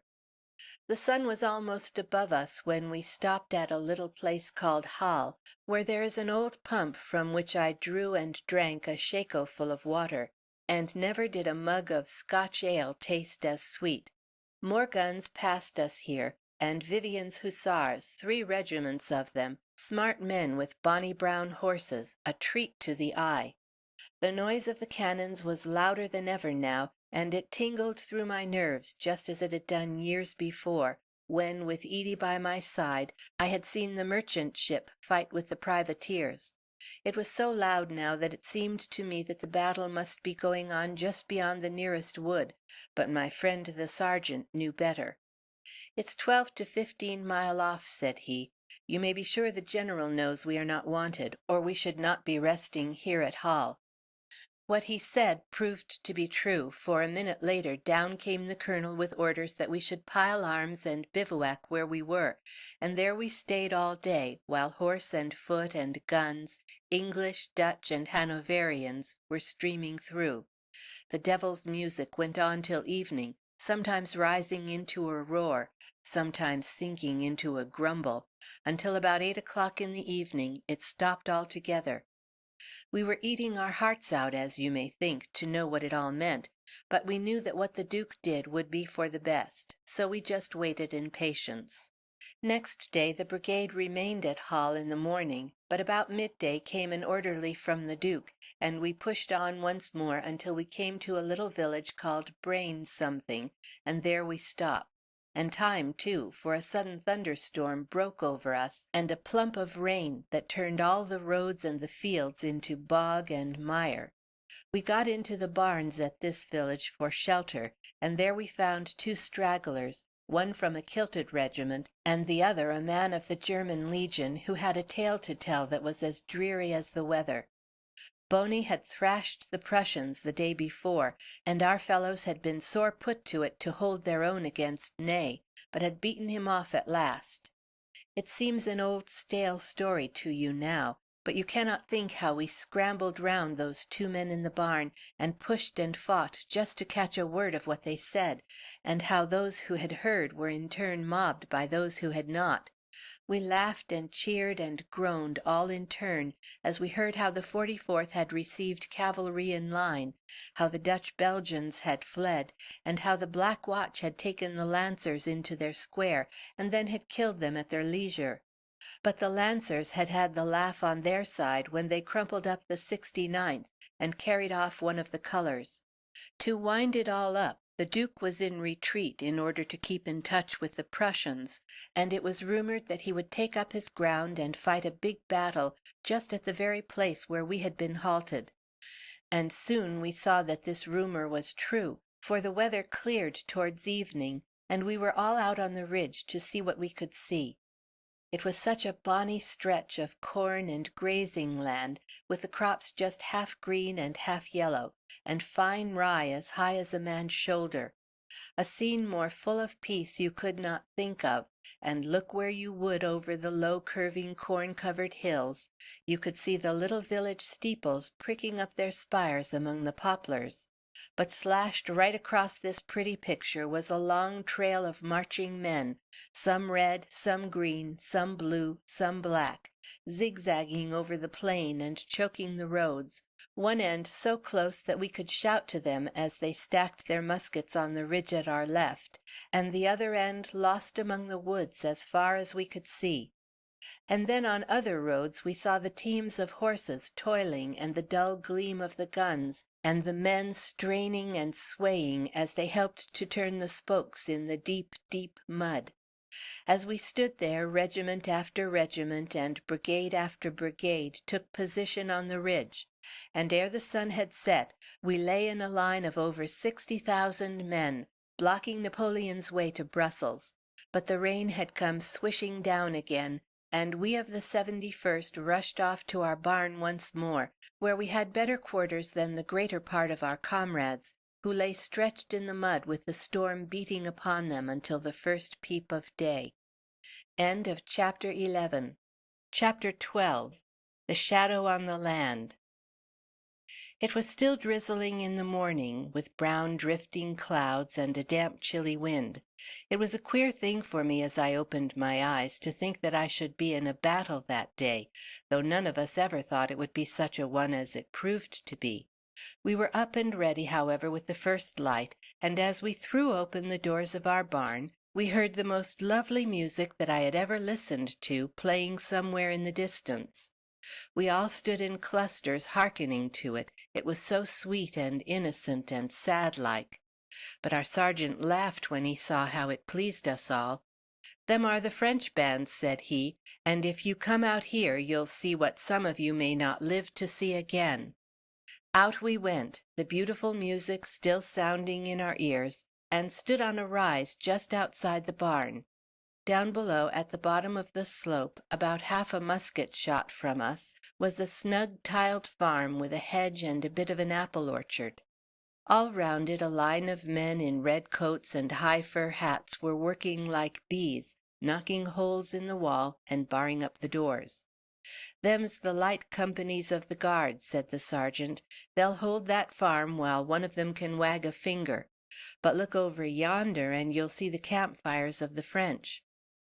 We looked across the valley at the low ridge upon the further side, and saw 1,000 little yellow points of flame with the dark smoke wreathing up in the heavy air. There was another farmhouse on the further side of the valley, and as we looked, we suddenly saw a little group of horsemen appear on a knoll beside it, and stare across at us. There were a dozen hussars behind, and in front 5 men, 3 with helmets, one with a long straight red feather in his hat, and the last with a low cap. "By God!" cried the sergeant, "that's him, that's Boney, the one with the grey horse. I'll lay a month's pay on it." I strained my eyes to see him, this man who had cast that great shadow over Europe, which darkened the nations for 25 years, and which had even fallen across our out-of-the-world little sheep farm, and had dragged us all, myself, Edie, and Jim, out of the lives that our folk had lived before us. As far as I could see, he was a dumpy, square-shouldered kind of man, and he held his double glasses to his eyes with his elbows spread very wide out on each side. I was still staring when I heard the catch of a man's breath by my side, and there was Jim with his eyes glowing like two coals, and his face thrust over my shoulder. "That's he, Jock," he whispered. "Yes, that's Boney," said I. "No, no, it's he, this de Lapp or de Lissac, or whatever his devil's name is. It is he." Then I saw him at once. It was the horseman with the high red feather in his hat. Even at that distance I could have sworn to the slope of his shoulders and the way he carried his head. I clapped my hands upon Jim's sleeve, for I could see that his blood was boiling at the sight of the man, and that he was ready for any madness. But at that moment Bonaparte seemed to lean over and say something to de Lissac, and the party wheeled and dashed away, while there came the bang of a gun and a white spray of smoke from a battery along the ridge. At the same instant the assembly was blown in our village, and we rushed for our arms and fell in. There was a burst of firing all along the line, and we thought that the battle had begun, but it came really from our fellows cleaning their pieces, for their priming was in some danger of being wet from the damp night. From where we stood it was a sight now that was worth coming over the seas to see. On our own ridge was the chequer of red and blue, stretching right away to a village over 2 miles from us. It was whispered from man to man in the ranks, however, that there was too much of the blue and too little of the red, for the Belgians had shown on the day before that their hearts were too soft for the work, and we had 20,000 of them for comrades. Then even our British troops were half made up of militiamen and recruits, for the pick of the old Peninsular regiments were on the ocean in transports, coming back from some fool's quarrel with our kinsfolk of America. But for all that, we could see the bearskins of the Guards, 2 strong brigades of them, and the bonnets of the Highlanders, and the blue of the old German Legion, and the red lines of Pack's brigade and Kempt's brigade, and the green dotted riflemen in front, and we knew that come what might, these were men who would bide where they were placed, and that they had a man to lead them who would place them where they should bide. Of the French we had seen little save the twinkle of their fires, and a few horsemen here and there upon the curves of the ridge; but as we stood and waited, there came suddenly a grand blare from their bands, and their whole army came flooding over the low hill which had hid them, brigade after brigade and division after division, until the broad slope in its whole length and depth was blue with their uniforms and bright with the glint of their weapons. It seemed that they would never have done, still pouring over, while our men leaned on their muskets and smoked their pipes, looking down at this grand gathering, and listening to what the old soldiers who had fought the French before had to say about them. Then, when the infantry had formed in long deep masses, their guns came whirling and bounding down the slope, and it was pretty to see how smartly they unlimbered and were ready for action. And then at a stately trot down came the cavalry, 30 regiments at the least, with plume and breastplate, twinkling sword and fluttering lance, forming up at the flanks and rear in long shifting glimmering lines. "Them's the chaps," cried our old sergeant. "They're gluttons to fight, they are. And you see them regiments with the great high hats in the middle, a bit behind the farm? That's the Guard. 20,000 of them, my sons, and all picked men. Grey-headed devils that have done nothing but fight since they were as high as my gaiters. They've 3 men to our 2, and 2 guns to our 1, and by God they'll make you recruities wish you were back in Argyle Street before they have finished with you." He was not a cheering man, our sergeant, but then he had been in every fight since Corunna, and had a medal with 7 clasps upon his breast, so that he had a right to talk in his own fashion. When the Frenchmen had all arranged themselves just out of cannon shot, we saw a small group of horsemen, all in a blaze with silver and scarlet and gold, ride swiftly between the divisions; and as they went a roar of cheering burst out from either side of them, and we could see arms outstretched to them and hands waving. An instant later the noise had died away, and the two armies stood facing each other in absolute deadly silence, a sight which often comes back to me in my dreams. Then of a sudden there was a lurch among the men just in front of us. A thin column wheeled off from the dense blue clump and came swinging up towards the farmhouse which lay below us. It had not taken 50 paces before a gun banged out from an English battery on our left, and the Battle of Waterloo had begun. It is not for me to try to tell you the story of that battle, and indeed I should have kept far enough away from such a thing had it not happened that our own fates, those of the three simple folk who came from the border country, were all just as much mixed up in it as those of any king or emperor of them all. To tell the honest truth, I have learned more about that battle from what I have read than from what I saw, for how much could I see with a comrade on either side and a great white cloud bank at the very end of my firelock? It was from books and the talk of others that I learned how the heavy cavalry charged, how they rode over the famous cuirassiers, and how they were cut to pieces before they could get back.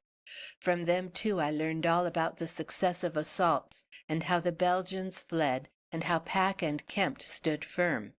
But of my own knowledge I can only speak of what we saw during that long day in the rifts of the smoke and the lulls of the firing, and it is just of that that I will tell you.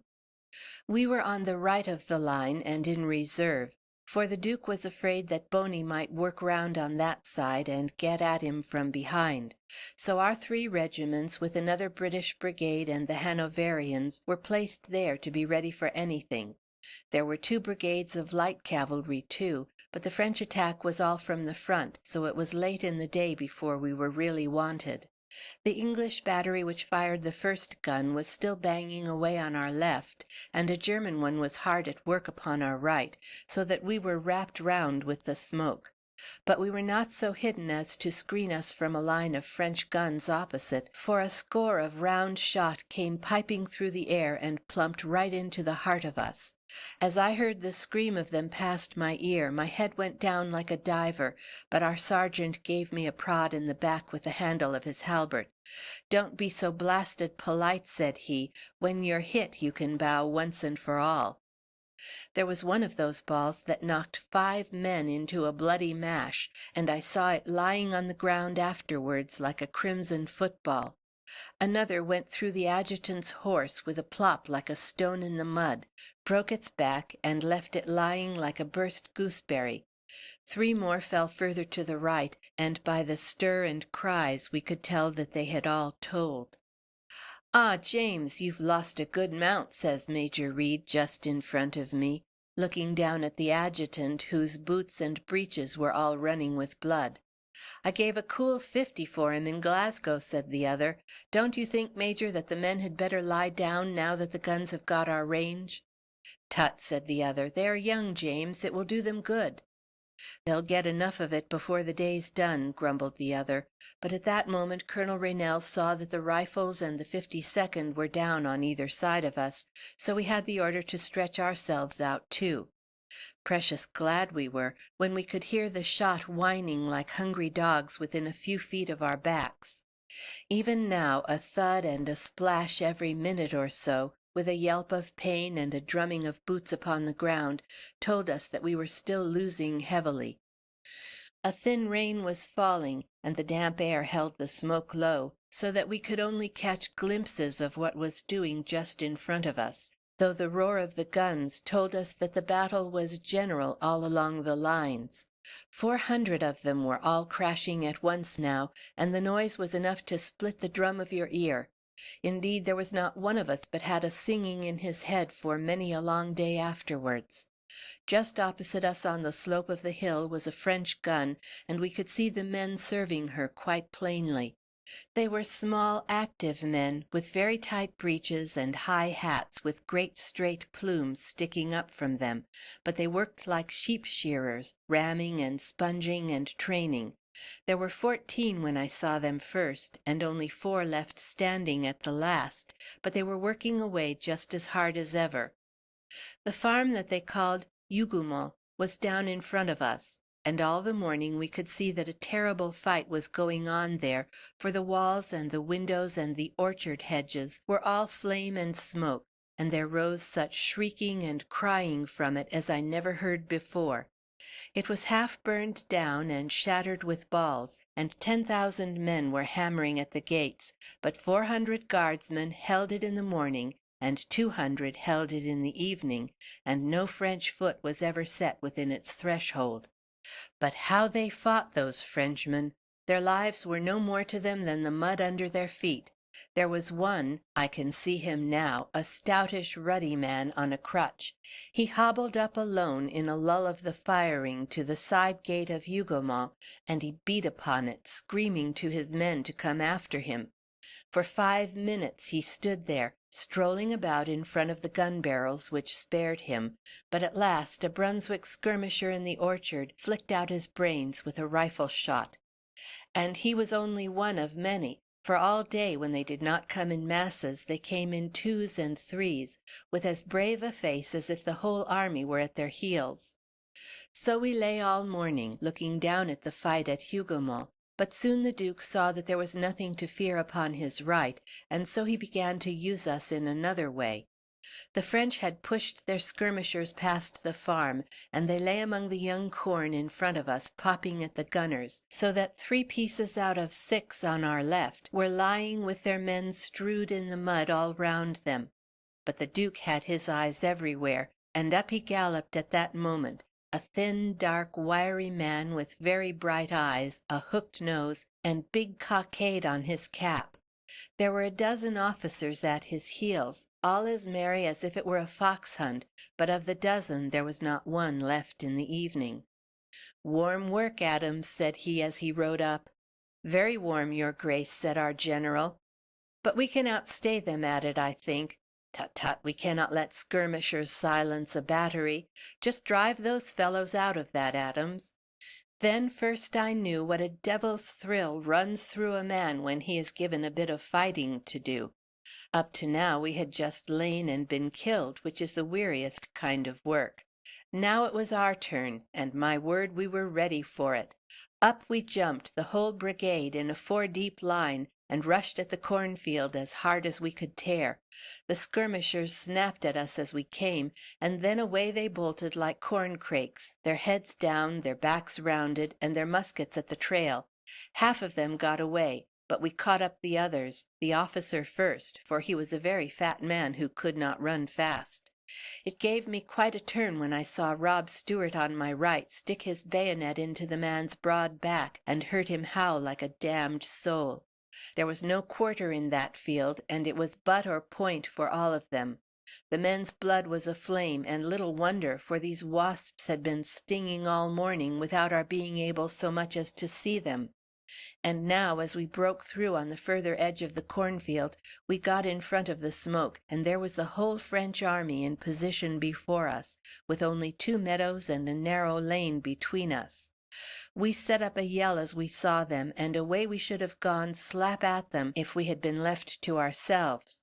For silly young soldiers never think that harm can come to them until it is there in their midst.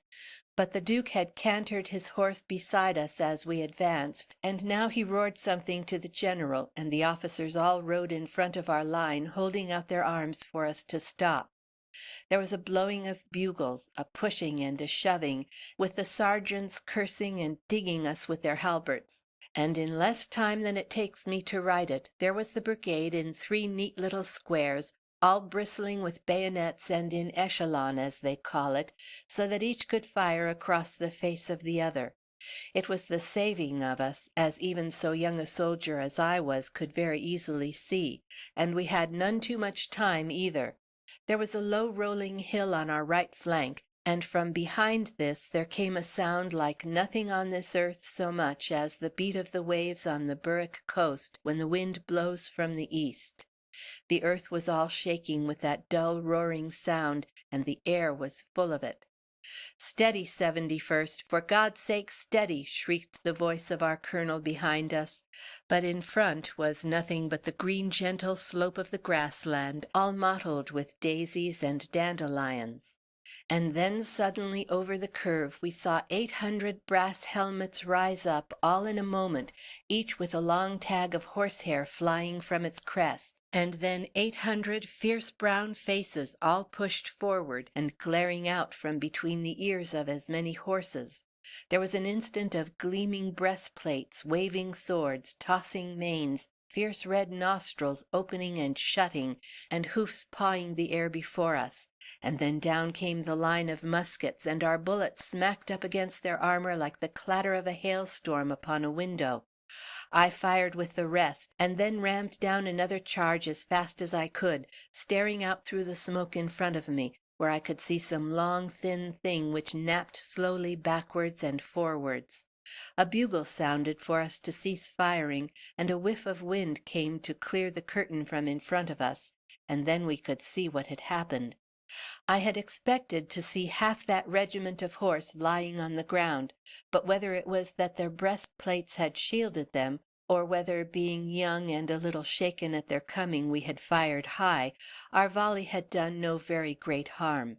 About 30 horses lay about, 3 of them together within 10 yards of me, the middle one right on its back with its 4 legs in the air, and it was one of these that I had seen flapping through the smoke.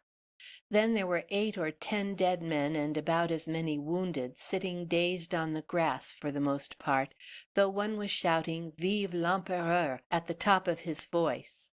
Another fellow who had been shot in the thigh, a great black moustached chap he was too, leaned his back against his dead horse, and picking up his carbine, fired as coolly as if he had been shooting for a prize, and hit Angus Myers, who was only 2 from me, right through the forehead. Then he out with his hand to get another carbine that lay near, but before he could reach it, big Hodgson, who was the pivot man of the Grenadier Company, ran out and passed his bayonet through his throat, which was a pity, for he seemed to be a very fine man. At first I thought that the cuirassiers had run away in the smoke, but they were not men who did that very easily. Their horses had swerved at our volley, and they had raced past our square and taken the fire of the 2 other ones beyond. Then they broke through a hedge, and coming on a regiment of Hanoverians who were in line, they treated them as they would have treated us if we had not been so quick, and cut them to pieces in an instant. It was dreadful to see the big Germans running and screaming, while the cuirassiers stood up in their stirrups to have a better sweep for their long heavy swords, and cut and stabbed without mercy. I do not believe that 100 men of that regiment were left alive, and the Frenchmen came back across our front, shouting at us and waving their weapons, which were crimson down to the hilts. This they did to draw our fire, but the colonel was too old a soldier, for we could have done little harm at the distance, and they would have been among us before we could reload. These horsemen got behind the ridge on our right, and we knew very well that if we opened up from the squares they would be down upon us in a twinkle. On the other hand, it was hard to bide as we were, for they had passed the word to a battery of 12 guns, which formed up a few hundred yards away from us but out of our sight, sending their balls just over the brow and down into the midst of us, which is called a plunging fire. And one of their gunners ran up on to the top of the slope and stuck a handspike into the wet earth to give them a guide, under the very muzzles of the whole brigade, none of whom fired a shot at him, each leaving him to the other. Ensign Sampson, who was the youngest subaltern in the regiment, ran out from the square and pulled down the handspike, but quick as a jack after a minnow, a lancer came flying over the ridge, and he made such a thrust from behind that not only his point, but his pennon too, came out between the 2nd and 3rd buttons of the lad's tunic. "Helen, Helen!" he shouted, and fell dead on his face, while the lancer, blown half to pieces with musket balls, toppled over beside him, still holding on to his weapon, so that they lay together with that dreadful bond still connecting them. But when the battery opened, there was no time for us to think of anything else. A square is a very good way of meeting a horseman, but there is no worse one of taking a cannon ball, as we soon learned when they began to cut red seams through us, until our ears were weary of the slosh and splash when hard iron met living flesh and blood. After 10 minutes of it, we moved our square 100 paces to the right, but we left another square behind us, for 120 men and 7 officers showed where we had been standing. Then the guns found us out again, and we tried to open out into line, but in an instant the horsemen, lancers they were this time, were upon us from over the brae. I tell you we were glad to hear the thud of their hoofs, for we knew that that must stop the cannon for a minute and give us a chance of hitting back, and we hit back pretty hard too that time, for we were cold and vicious and savage, and I for one felt that I cared no more for the horsemen than if they had been so many sheep on Corriemuir. One gets past being afraid or thinking of one's own skin after a while, and you just feel that you want to make someone pay for all you have gone through. We took our change out of the lancers that time, for they had no breastplates to shield them, and we cleared 70 of them out of their saddles at a volley. Maybe if we could have seen 70 mothers weeping for their lads, we should not have felt so pleased over it. But then men are just brutes when they are fighting, and have as much thought as 2 bull pups when they've got one another by the throttle. Then the colonel did a wise stroke, for he reckoned that this would stave off the cavalry for 5 minutes, so he wheeled us into line and got us back into a deeper hollow out of the reach of the guns before they could open again. This gave us time to breathe, and we wanted it too, for the regiment had been melting away like an icicle in the sun. But bad as it was for us, it was a deal worse for some of the others. The whole of the Dutch Belgians were off by this time, helter-skelter, 15,000 of them, and there were great gaps left in our line, through which the French cavalry rode as pleased them best. Then the French guns had been too many and too good for ours, and our heavy horse had been cut to bits, so that things were none too merry with us. On the other hand, Hougoumont, a blood-soaked ruin, was still ours, and every British regiment was firm, though to tell the honest truth, as a man is bound to do, there were a sprinkling of redcoats among the blue ones who made for the rear. But these were lads and stragglers, the faint hearts that are found everywhere, and I say again that no regiment flinched. It was little we could see of the battle, but a man would be blind not to know that all the fields behind us were covered with flying men. But then, though we on the right wing knew nothing of it, the Prussians had begun to show, and Napoleon had set 20,000 of his men to face them, which made up for ours that had bolted, and left us much as we began. That was all dark to us, however, and there was a time, when the French horsemen had flooded in between us and the rest of the army, that we thought we were the only brigade left standing, and had set our teeth with the intention of selling our lives as dearly as we could. At that time it was between 4 and 5 in the afternoon, and we had had nothing to eat, the most of us, since the night before, and were soaked with rain into the bargain. It had drizzled off and on all day, but for the last few hours we had not had a thought to spare either upon the weather or our hunger. Now we began to look round and tighten our waist belts, and ask who was hit and who was spared. I was glad to see Jim, with his face all blackened with powder, standing on my right rear, leaning on his firelock. He saw me looking at him, and shouted out to know if I were hurt. "All right, Jim," I answered. "I fear I'm here on a wild goose chase," said he gloomily, "but it's not over yet. By God, I'll have him or he'll have me."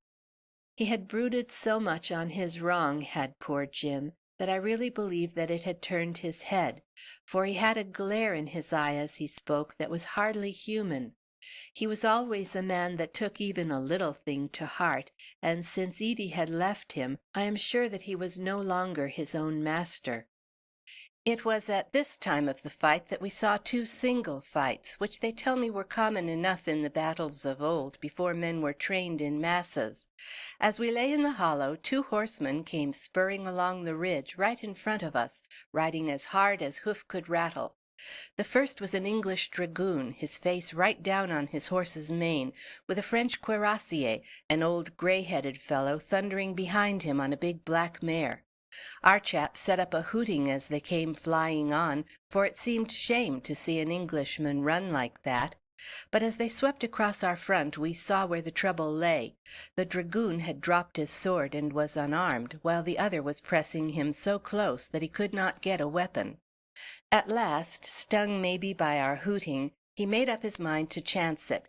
His eye fell on a lance beside a dead Frenchman, so he swerved his horse to let the other pass, and hopping off cleverly enough, he gripped hold of it.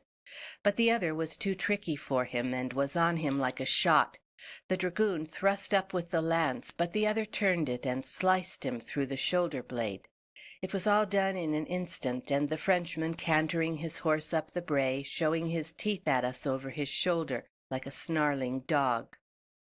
That was one to them, but we scored one for us presently. They had pushed forward a skirmish line, whose fire was towards the batteries on our right and left rather than on us, but we sent out 2 companies of the 95th to keep them in check. It was strange to hear the crackling kind of noise that they made, for both sides were using the rifle. An officer stood among the French skirmishers, a tall, lean man with a mantle over his shoulders, and as our fellows came forward he ran out midway between the 2 parties and stood as a fencer would, with his sword up and his head back. I can see him now with his lowered eyelids and the kind of sneer that he had upon his face. On this, the subaltern of the Rifles, who was a fine, well-grown lad, ran forward and drove full tilt at him with one of the queer crooked swords that the riflemen carry. They came together like 2 rams, for each ran for the other, and down they tumbled at the shock, but the Frenchman was below. Our man broke his sword short off and took the other's blade through his left arm, but he was the stronger man, and he managed to let the life out of his enemy with the jagged stump of his blade. I thought that the French skirmishers would have shot him down, but not a trigger was drawn, and he got back to his company with one sword through his arm and half of another in his hand. End of chapter 12. Chapter 13. The End of the Storm. Of all the things that seem strange in that battle, now that I look back upon it, there is nothing that was queerer than the way in which it acted on my comrades, for some took it as though it had been their daily meat without question or change, and others pattered out prayers from the first gunfire to the last, and others again cursed and swore in a way that was creepy to listen to. There was one, my own left-hand man, Mike Threadingham, who kept telling about his maiden aunt Sarah, and how she had left the money which had been promised to him to a home for the children of drowned sailors. Again and again he told me this story, and yet when the battle was over he took his oath that he had never opened his lips all day. As to me, I cannot say whether I spoke or not, but I know that my mind and my memory were clearer than I can ever remember them, and I was thinking all the time about the old folk at home, and about Cousin Edie with her saucy dancing eyes, and de Lissac with his cat's whiskers, and all the doings at West Inch, which had ended by bringing us here on the plains of Belgium as a cockshot for 250 cannons. During all this time the roaring of those guns had been something dreadful to listen to, but now they suddenly died away, though it was like the lull in a thunderstorm when one feels that a worse crash is coming hard at the fringe of it. There was still a mighty noise on the distant wing, where the Prussians were pushing their way onwards, but that was 2 miles away. The other batteries, both French and English, were silent, and the smoke cleared so that the armies could see a little of each other. It was a dreary sight along our ridge, for there seemed to be just a few scattered knots of red and the lines of green where the German legions stood, while the masses of the French appeared to be as thick as ever, though of course we knew that they must have lost many thousands in these attacks. We heard a great cheering and shouting from among them, and then suddenly all their batteries opened together with a roar which made the din of the earlier part seem nothing in comparison. It might well be twice as loud, for every battery was twice as near, being moved right up to point-blank range, with huge masses of horse between and behind them to guard them from attack. When that devil's roar burst upon our ears, there was not a man, down to the drummer boys, who did not understand what it meant. It was Napoleon's last great effort to crush us. There were but 2 more hours of light, and if we could hold our own for those, all would be well. Starved and weary and spent, we prayed that we might have strength to load and stab and fire while one of us stood upon his feet. His cannon could do us no great harm now, for we were on our faces, and in an instant we could turn into a huddle of bayonets if his horse came down again; but behind the thunder of the guns there rose a sharper, shriller noise, whirring and rattling, the wildest, jauntiest, most stirring kind of sound. "It's the pas de charge," cried an officer. "They mean business this time." And as he spoke we saw a strange thing. A Frenchman, dressed as an officer of hussars, came galloping towards us on a little bay horse. He was screeching "Vive le roi! Vive le roi!" at the pitch of his lungs, which was as much as to say that he was a deserter, since we were for the king and they for the emperor. As he passed us he roared out in English, "The Guard is coming! The Guard is coming!" and so vanished away to the rear like a leaf blown before a storm. At the same instant, up there rode an aide de camp with the reddest face that I ever saw upon mortal man. "You must stop 'em, or we are done," he cried to General Adams, so that all our company could hear him. "How is it going?" asked the general. "Two weak squadrons left out of 6 regiments of heavies," said he, and began to laugh like a man whose nerves are overstrung. "Perhaps you would care to join in our advance? Pray consider yourself quite one of us," said the general, bowing and smiling as if he were asking him to a dish of tea. "I shall have much pleasure," said the other, taking off his hat; and a moment afterwards our 3 regiments closed up, and the brigade advanced in 4 lines over the hollow where we had lain in square, and out beyond to the point whence we had seen the French army. There was little of it to be seen now, only the red belching of the guns flashing quickly out of the cloud bank, and the black figures, stooping, straining, mopping, sponging, working like devils and at devilish work. But through the cloud that rattle and whir rose ever louder and louder, with a deep-mouthed shouting and the stamping of thousands of feet. Then there came a broad black blur through the haze, which darkened and hardened until we could see that it was 100 men abreast, marching swiftly towards us, with high fur hats upon their heads and a gleam of brasswork over their brows. And behind that 100 came another 100, and behind that another, and on, coiling and writhing out of the cannon smoke like a monstrous snake, until there seemed to be no end to the mighty column. In front ran a spray of skirmishers, and behind them the drummers, and up they all came together at a kind of tripping step, with the officers clustering thickly at the sides and waving their swords and cheering. There were a dozen mounted men, too, at their front, all shouting together, and one with his hat held aloft upon his sword point. I say again that no men upon this earth could have fought more manfully than the French did upon that day. It was wonderful to see them, for as they came onwards they got ahead of their own guns, so that they no longer had any help from them, while they got in front of the 2 batteries which had been on either side of us all day. Every gun had their range to a foot, and we saw long red lines scored right down the dark column as it advanced. So near were they, and so closely did they march, that every shot plowed through 10 files of them, and yet they closed up and came on with a swing and a dash that was fine to see. Their head was turned straight for ourselves, while the 95th overlapped them on one side and the 52nd on the other. I shall always think that if we had waited so, the Guard would have broken us, for how could a 4-deep line stand against such a column? But at that moment Colburn, the colonel of the 52nd, swung his right flank round so as to bring it on the side of the column, which brought the Frenchmen to a halt. Their front line was 40 paces from us at the moment, and we had a good look at them. It was funny to me to remember that I had always thought of Frenchmen as small men, for there was not one of that first company who could not have picked me up as if I had been a child, and their great hats made them look taller yet.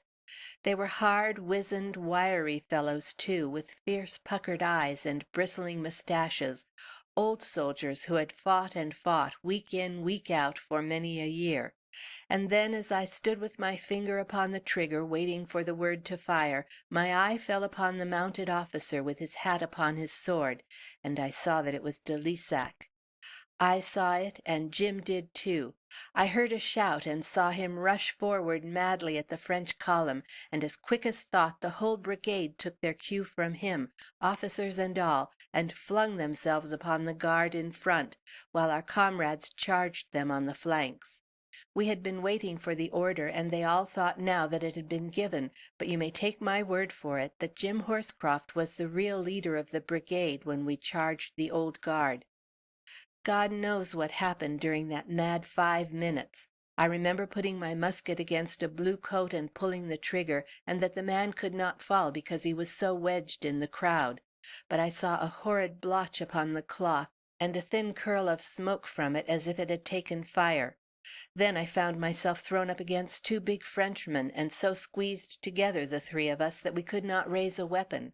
One of them, a fellow with a very large nose, got his hand up to my throat, and I felt that I was a chicken in his grasp. "Rendez-vous, coquin, rendez-vous," said he, and then suddenly doubled up with a scream, for someone had stabbed him in the bowels with a bayonet. There was very little firing after the first sputter, but there was the crash of butt against barrel, the short cries of stricken men, and the roaring of the officers. And then suddenly they began to give ground, slowly, sullenly, step by step, but still to give ground. Ah, it was worth all that we had gone through, the thrill of that moment, when we felt that they were going to break. There was one Frenchman before me, a sharp-faced, dark-eyed man, who was loading and firing as quietly as if he were at practice, dwelling upon his aim, and looking round first to try to pick off an officer. I remember that it struck me that to kill so cool a man as that would be a good service, and I rushed at him and drove my bayonet into him. He turned as I struck him and fired full into my face, and the bullet left a weal across my cheek that will mark me to my dying day. I tripped over him as he fell, and two others tumbling over me, I was half smothered in the heap. When at last I struggled out and cleared my eyes, which were half full of powder, I saw that the column had fairly broken, and was shredding into groups of men who were either running for their lives or were fighting back to back in a vain attempt to check the brigade, which was still sweeping onwards. My face felt as if a red-hot iron had been laid across it, but I had the use of my limbs, so jumping over the litter of dead and mangled men, I scampered after my regiment and fell in upon the right flank. Old Major Elliott was there, limping along, for his horse had been shot, but none the worse in himself. He saw me come up and nodded, but it was too busy a time for words. The brigade was still advancing, but the general rode in front of me with his chin upon his shoulder, looking back at the British position. "There is no general advance," said he, "but I'm not going back."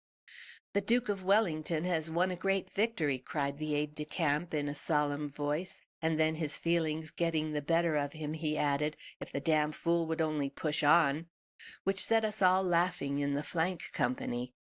But now anyone could see that the French army was breaking up. The columns and squadrons which had stood so squarely all day were now all ragged at the edges, and where there had been thick fringes of skirmishers in front, there were now a spray of stragglers in the rear. The Guard thinned out in front of us as we pushed on, and we found 12 guns looking us in the face, but we were over them in a moment, and I saw our youngest subaltern, next to him who had been killed by the lancer, scribbling great 71s with a lump of chalk upon them, like the schoolboy that he was. It was at that moment that we heard a roar of cheering behind us, and saw the whole British army flood over the crest of the ridge and come pouring down upon the remains of their enemies. The guns, too, came bounding and rattling forward, and our light cavalry, as much as was left of it, kept pace with our brigade upon the right. There was no battle after that. The advance went on without a check until our army stood lined upon the very ground which the French had held in the morning. Their guns were ours, their foot were a rabble spread over the face of the country, and their gallant cavalry alone was able to preserve some sort of order, and to draw off unbroken from the field. Then at last, just as the night began to gather, our weary and starving men were able to let the Prussians take the job over, and to pile their arms upon the ground that they had won. That was as much as I saw or can tell you about the Battle of Waterloo, except that I ate a 2-pound rye loaf for my supper that night, with as much salt meat as they would let me have, and a good pitcher of red wine, until I had to bore a new hole at the end of my belt, and then it fitted me as tight as a hoop to a barrel. After that I lay down in the straw where the rest of the company were sprawling, and in less than a minute I was in a dead sleep. End of chapter 13. Chapter 14. The Tally of Death. Day was breaking, and the first gray light had just begun to steal through the long thin slats in the walls of our barn, when someone shook me hard by the shoulder, and up I jumped. I had the thought in my stupid, sleepy brain that the cuirassiers were upon us, and I gripped hold of a halbert that was leaning against the wall, but then as I saw the long lines of sleepers I remembered where I was. But I can tell you that I stared when I saw that it was none other than Major Elliott that had roused me up. His face was very grave, and behind him stood two sergeants with long slips of paper and pencils in their hands.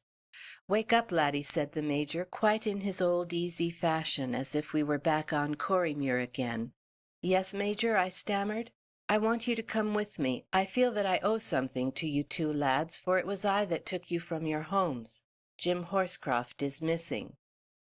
I gave a start at that, for what with the rush and the hunger and the weariness, I had never given a thought to my friend since the time that he had rushed at the French Guards with the whole regiment at his heels.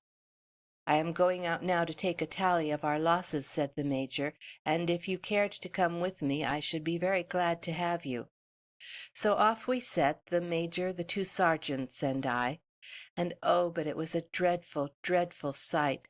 So much so that even now, after so many years, I had rather say as little of it as possible. It was bad to see in the heat of the fight, but now in the cold morning, with no cheer or drum tap or bugle blare, all the glory had gone out of it, and it was just one huge butcher's shop where poor devils had been ripped and burst and smashed, as though he had tried to make a mock of God's image. There on the ground one could read every stage of yesterday's fight. The dead footmen that lay in squares, and the fringe of dead horsemen that had charged them, and above on the slope the dead gunners who lay round their broken piece. The Guards' column had left a streak right up the field like the trail of a snail, and at the head of it the bluecoats were lying heaped upon the red ones, where that fierce tug had been before they took their backward step. And the very first thing that I saw when I got there was Jim himself. He was lying on the broad of his back, his face turned up towards the sky, and all the passion and the trouble seemed to have passed clean away from him, so that he looked just like the old Jim as I had seen him in his cot 100 times when we were schoolmates together. I had given a cry of grief at the sight of him, but when I came to look upon his face, and to see how much happier he looked in death than I could ever have hoped to see him in life, it was hard to mourn for him. 2 French bayonets had passed through his chest, and he had died in an instant, and without pain, if one could believe the smile upon his lips. The Major and I were raising his head in the hope that some flutter of life might remain, when I heard a well-remembered voice at my side, and there was de Lissac leaning upon his elbow among a litter of dead guardsmen. He had a great blue coat muffled round him, and the hat with the high red plume was lying on the ground beside him. He was very pale, and had dark blotches under his eyes, but otherwise he was as he had ever been, with the keen, hungry nose, the wiry moustache, and the close-cropped head thinning away to baldness upon the top. His eyelids had always drooped, but now one could hardly see the glint of his eyes from beneath them. "Hola, Jock!" he cried. "I didn't thought to have seen you here, and yet I might have known it, too, when I saw friend Jim." "It was you that has brought all this trouble," said I. "Ta, ta, ta!" he cried in his old impatient fashion. "It is all arranged for us. When I was in Spain I learned to believe in fate. It is fate which has sent you here this morning." "This man's blood lies at your door," said I, with my hand upon poor Jim's shoulder. "And mine on his, so we have paid our debts." He flung open his mantle as he spoke, and I saw with horror that a great black lump of clotted blood was hanging out of his side. "This is my 13th and last," said he, with a smile. "They say that 13 is an unlucky number. Could you spare me a drink from your flask?" The Major had some brandy and water. De Lissac supped it up eagerly. His eyes brightened, and a little fleck of color came back in each of his haggard cheeks. "It was Jim did this," said he. "I heard some one calling my name, and there he was with his gun against my tunic. Two of my men cut him down just as he fired. Well, well, Edie was worth it all. You will be in Paris in less than a month, Jock, and you will see her. You will find her at number 11 of the Rue Miromesnil, which is near to the Madeleine. Break it very gently to her, Jock, for you cannot think how she loved me. Tell her that all I have are in the two black trunks, and that Antoine has the keys. You will not forget?" "I will remember." "And Madame, your mother, I trust that you have left her very well? And Monsieur, too, your father. Bear them my distinguished regards." Even now, as death closed in upon him, he gave the old bow and wave as he sent his greetings to my mother.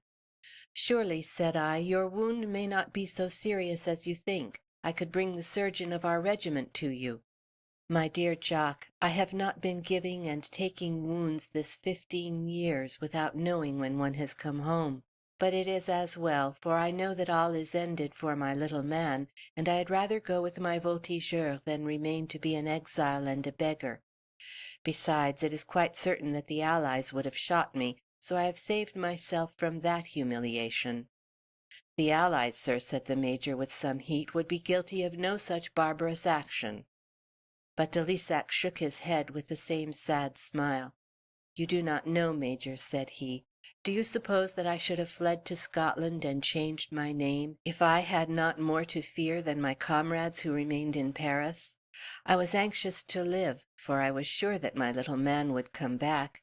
Now I had rather die, for he will never lead an army again. But I have done things that could not be forgiven. It was I that led the party which took and shot the Duc d'Enghien. It was I. Ah, mon Dieu! Edie, Edie, ma chérie!" He threw out both his hands, with all the fingers feeling and quivering in the air. Then he let them drop heavily in front of him, and his chin fell forward upon his chest. One of our sergeants laid him gently down, and the other stretched the big blue mantle over him.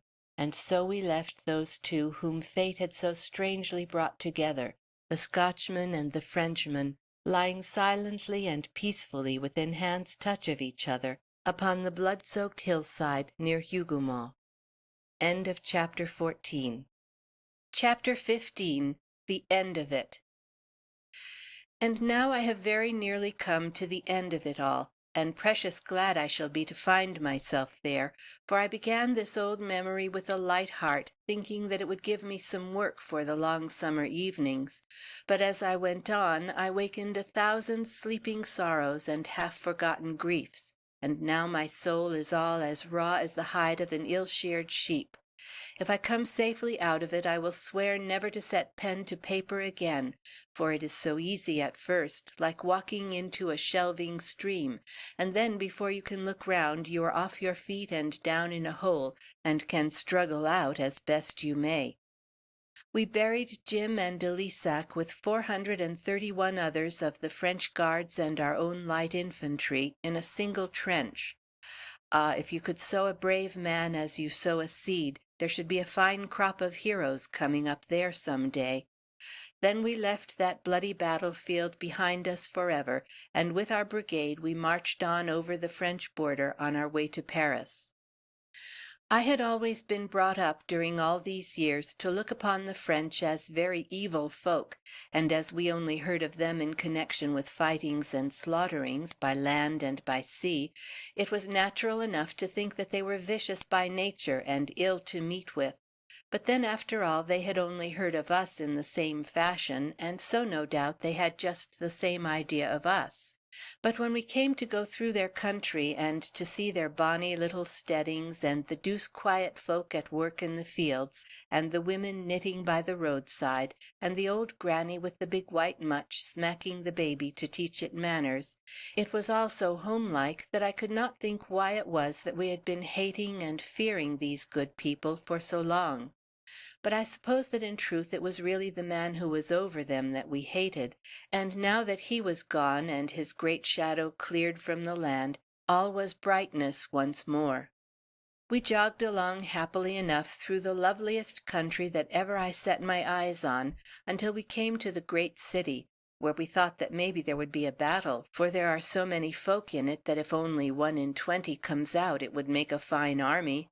But by that time they had seen that it was a pity to spoil the whole country just for the sake of one man, and so they had told him that he must shift for himself in the future. The next we heard was that he had surrendered to the British, and that the gates of Paris were opened to us, which was very good news to me, for I could get along very well just on the one battle that I had had.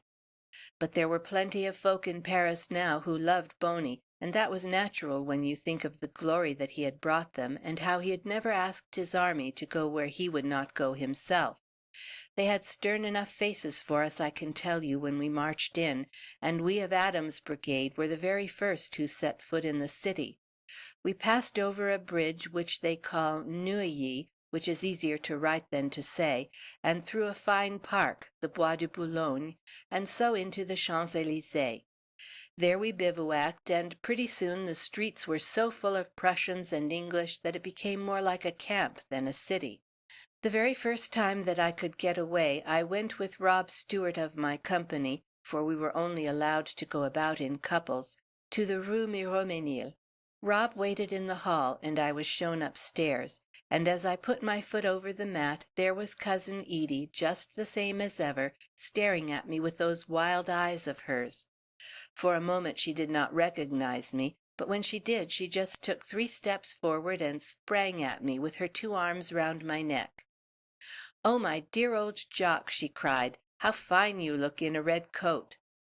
"Yes, I am a soldier now, Edie," said I, very stiffly, for as I looked at her pretty face, I seemed to see behind it that other face which had looked up to the morning sky on the Belgium battlefield. "Fancy that!" she cried. "What are you then, Jock, a general, a captain?"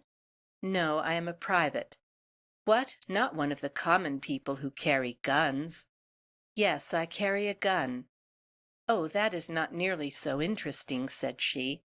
And she went back to the sofa from which she had risen. It was a wonderful room, all silk and velvet and shiny things, and I felt inclined to go back to give my boots another rub.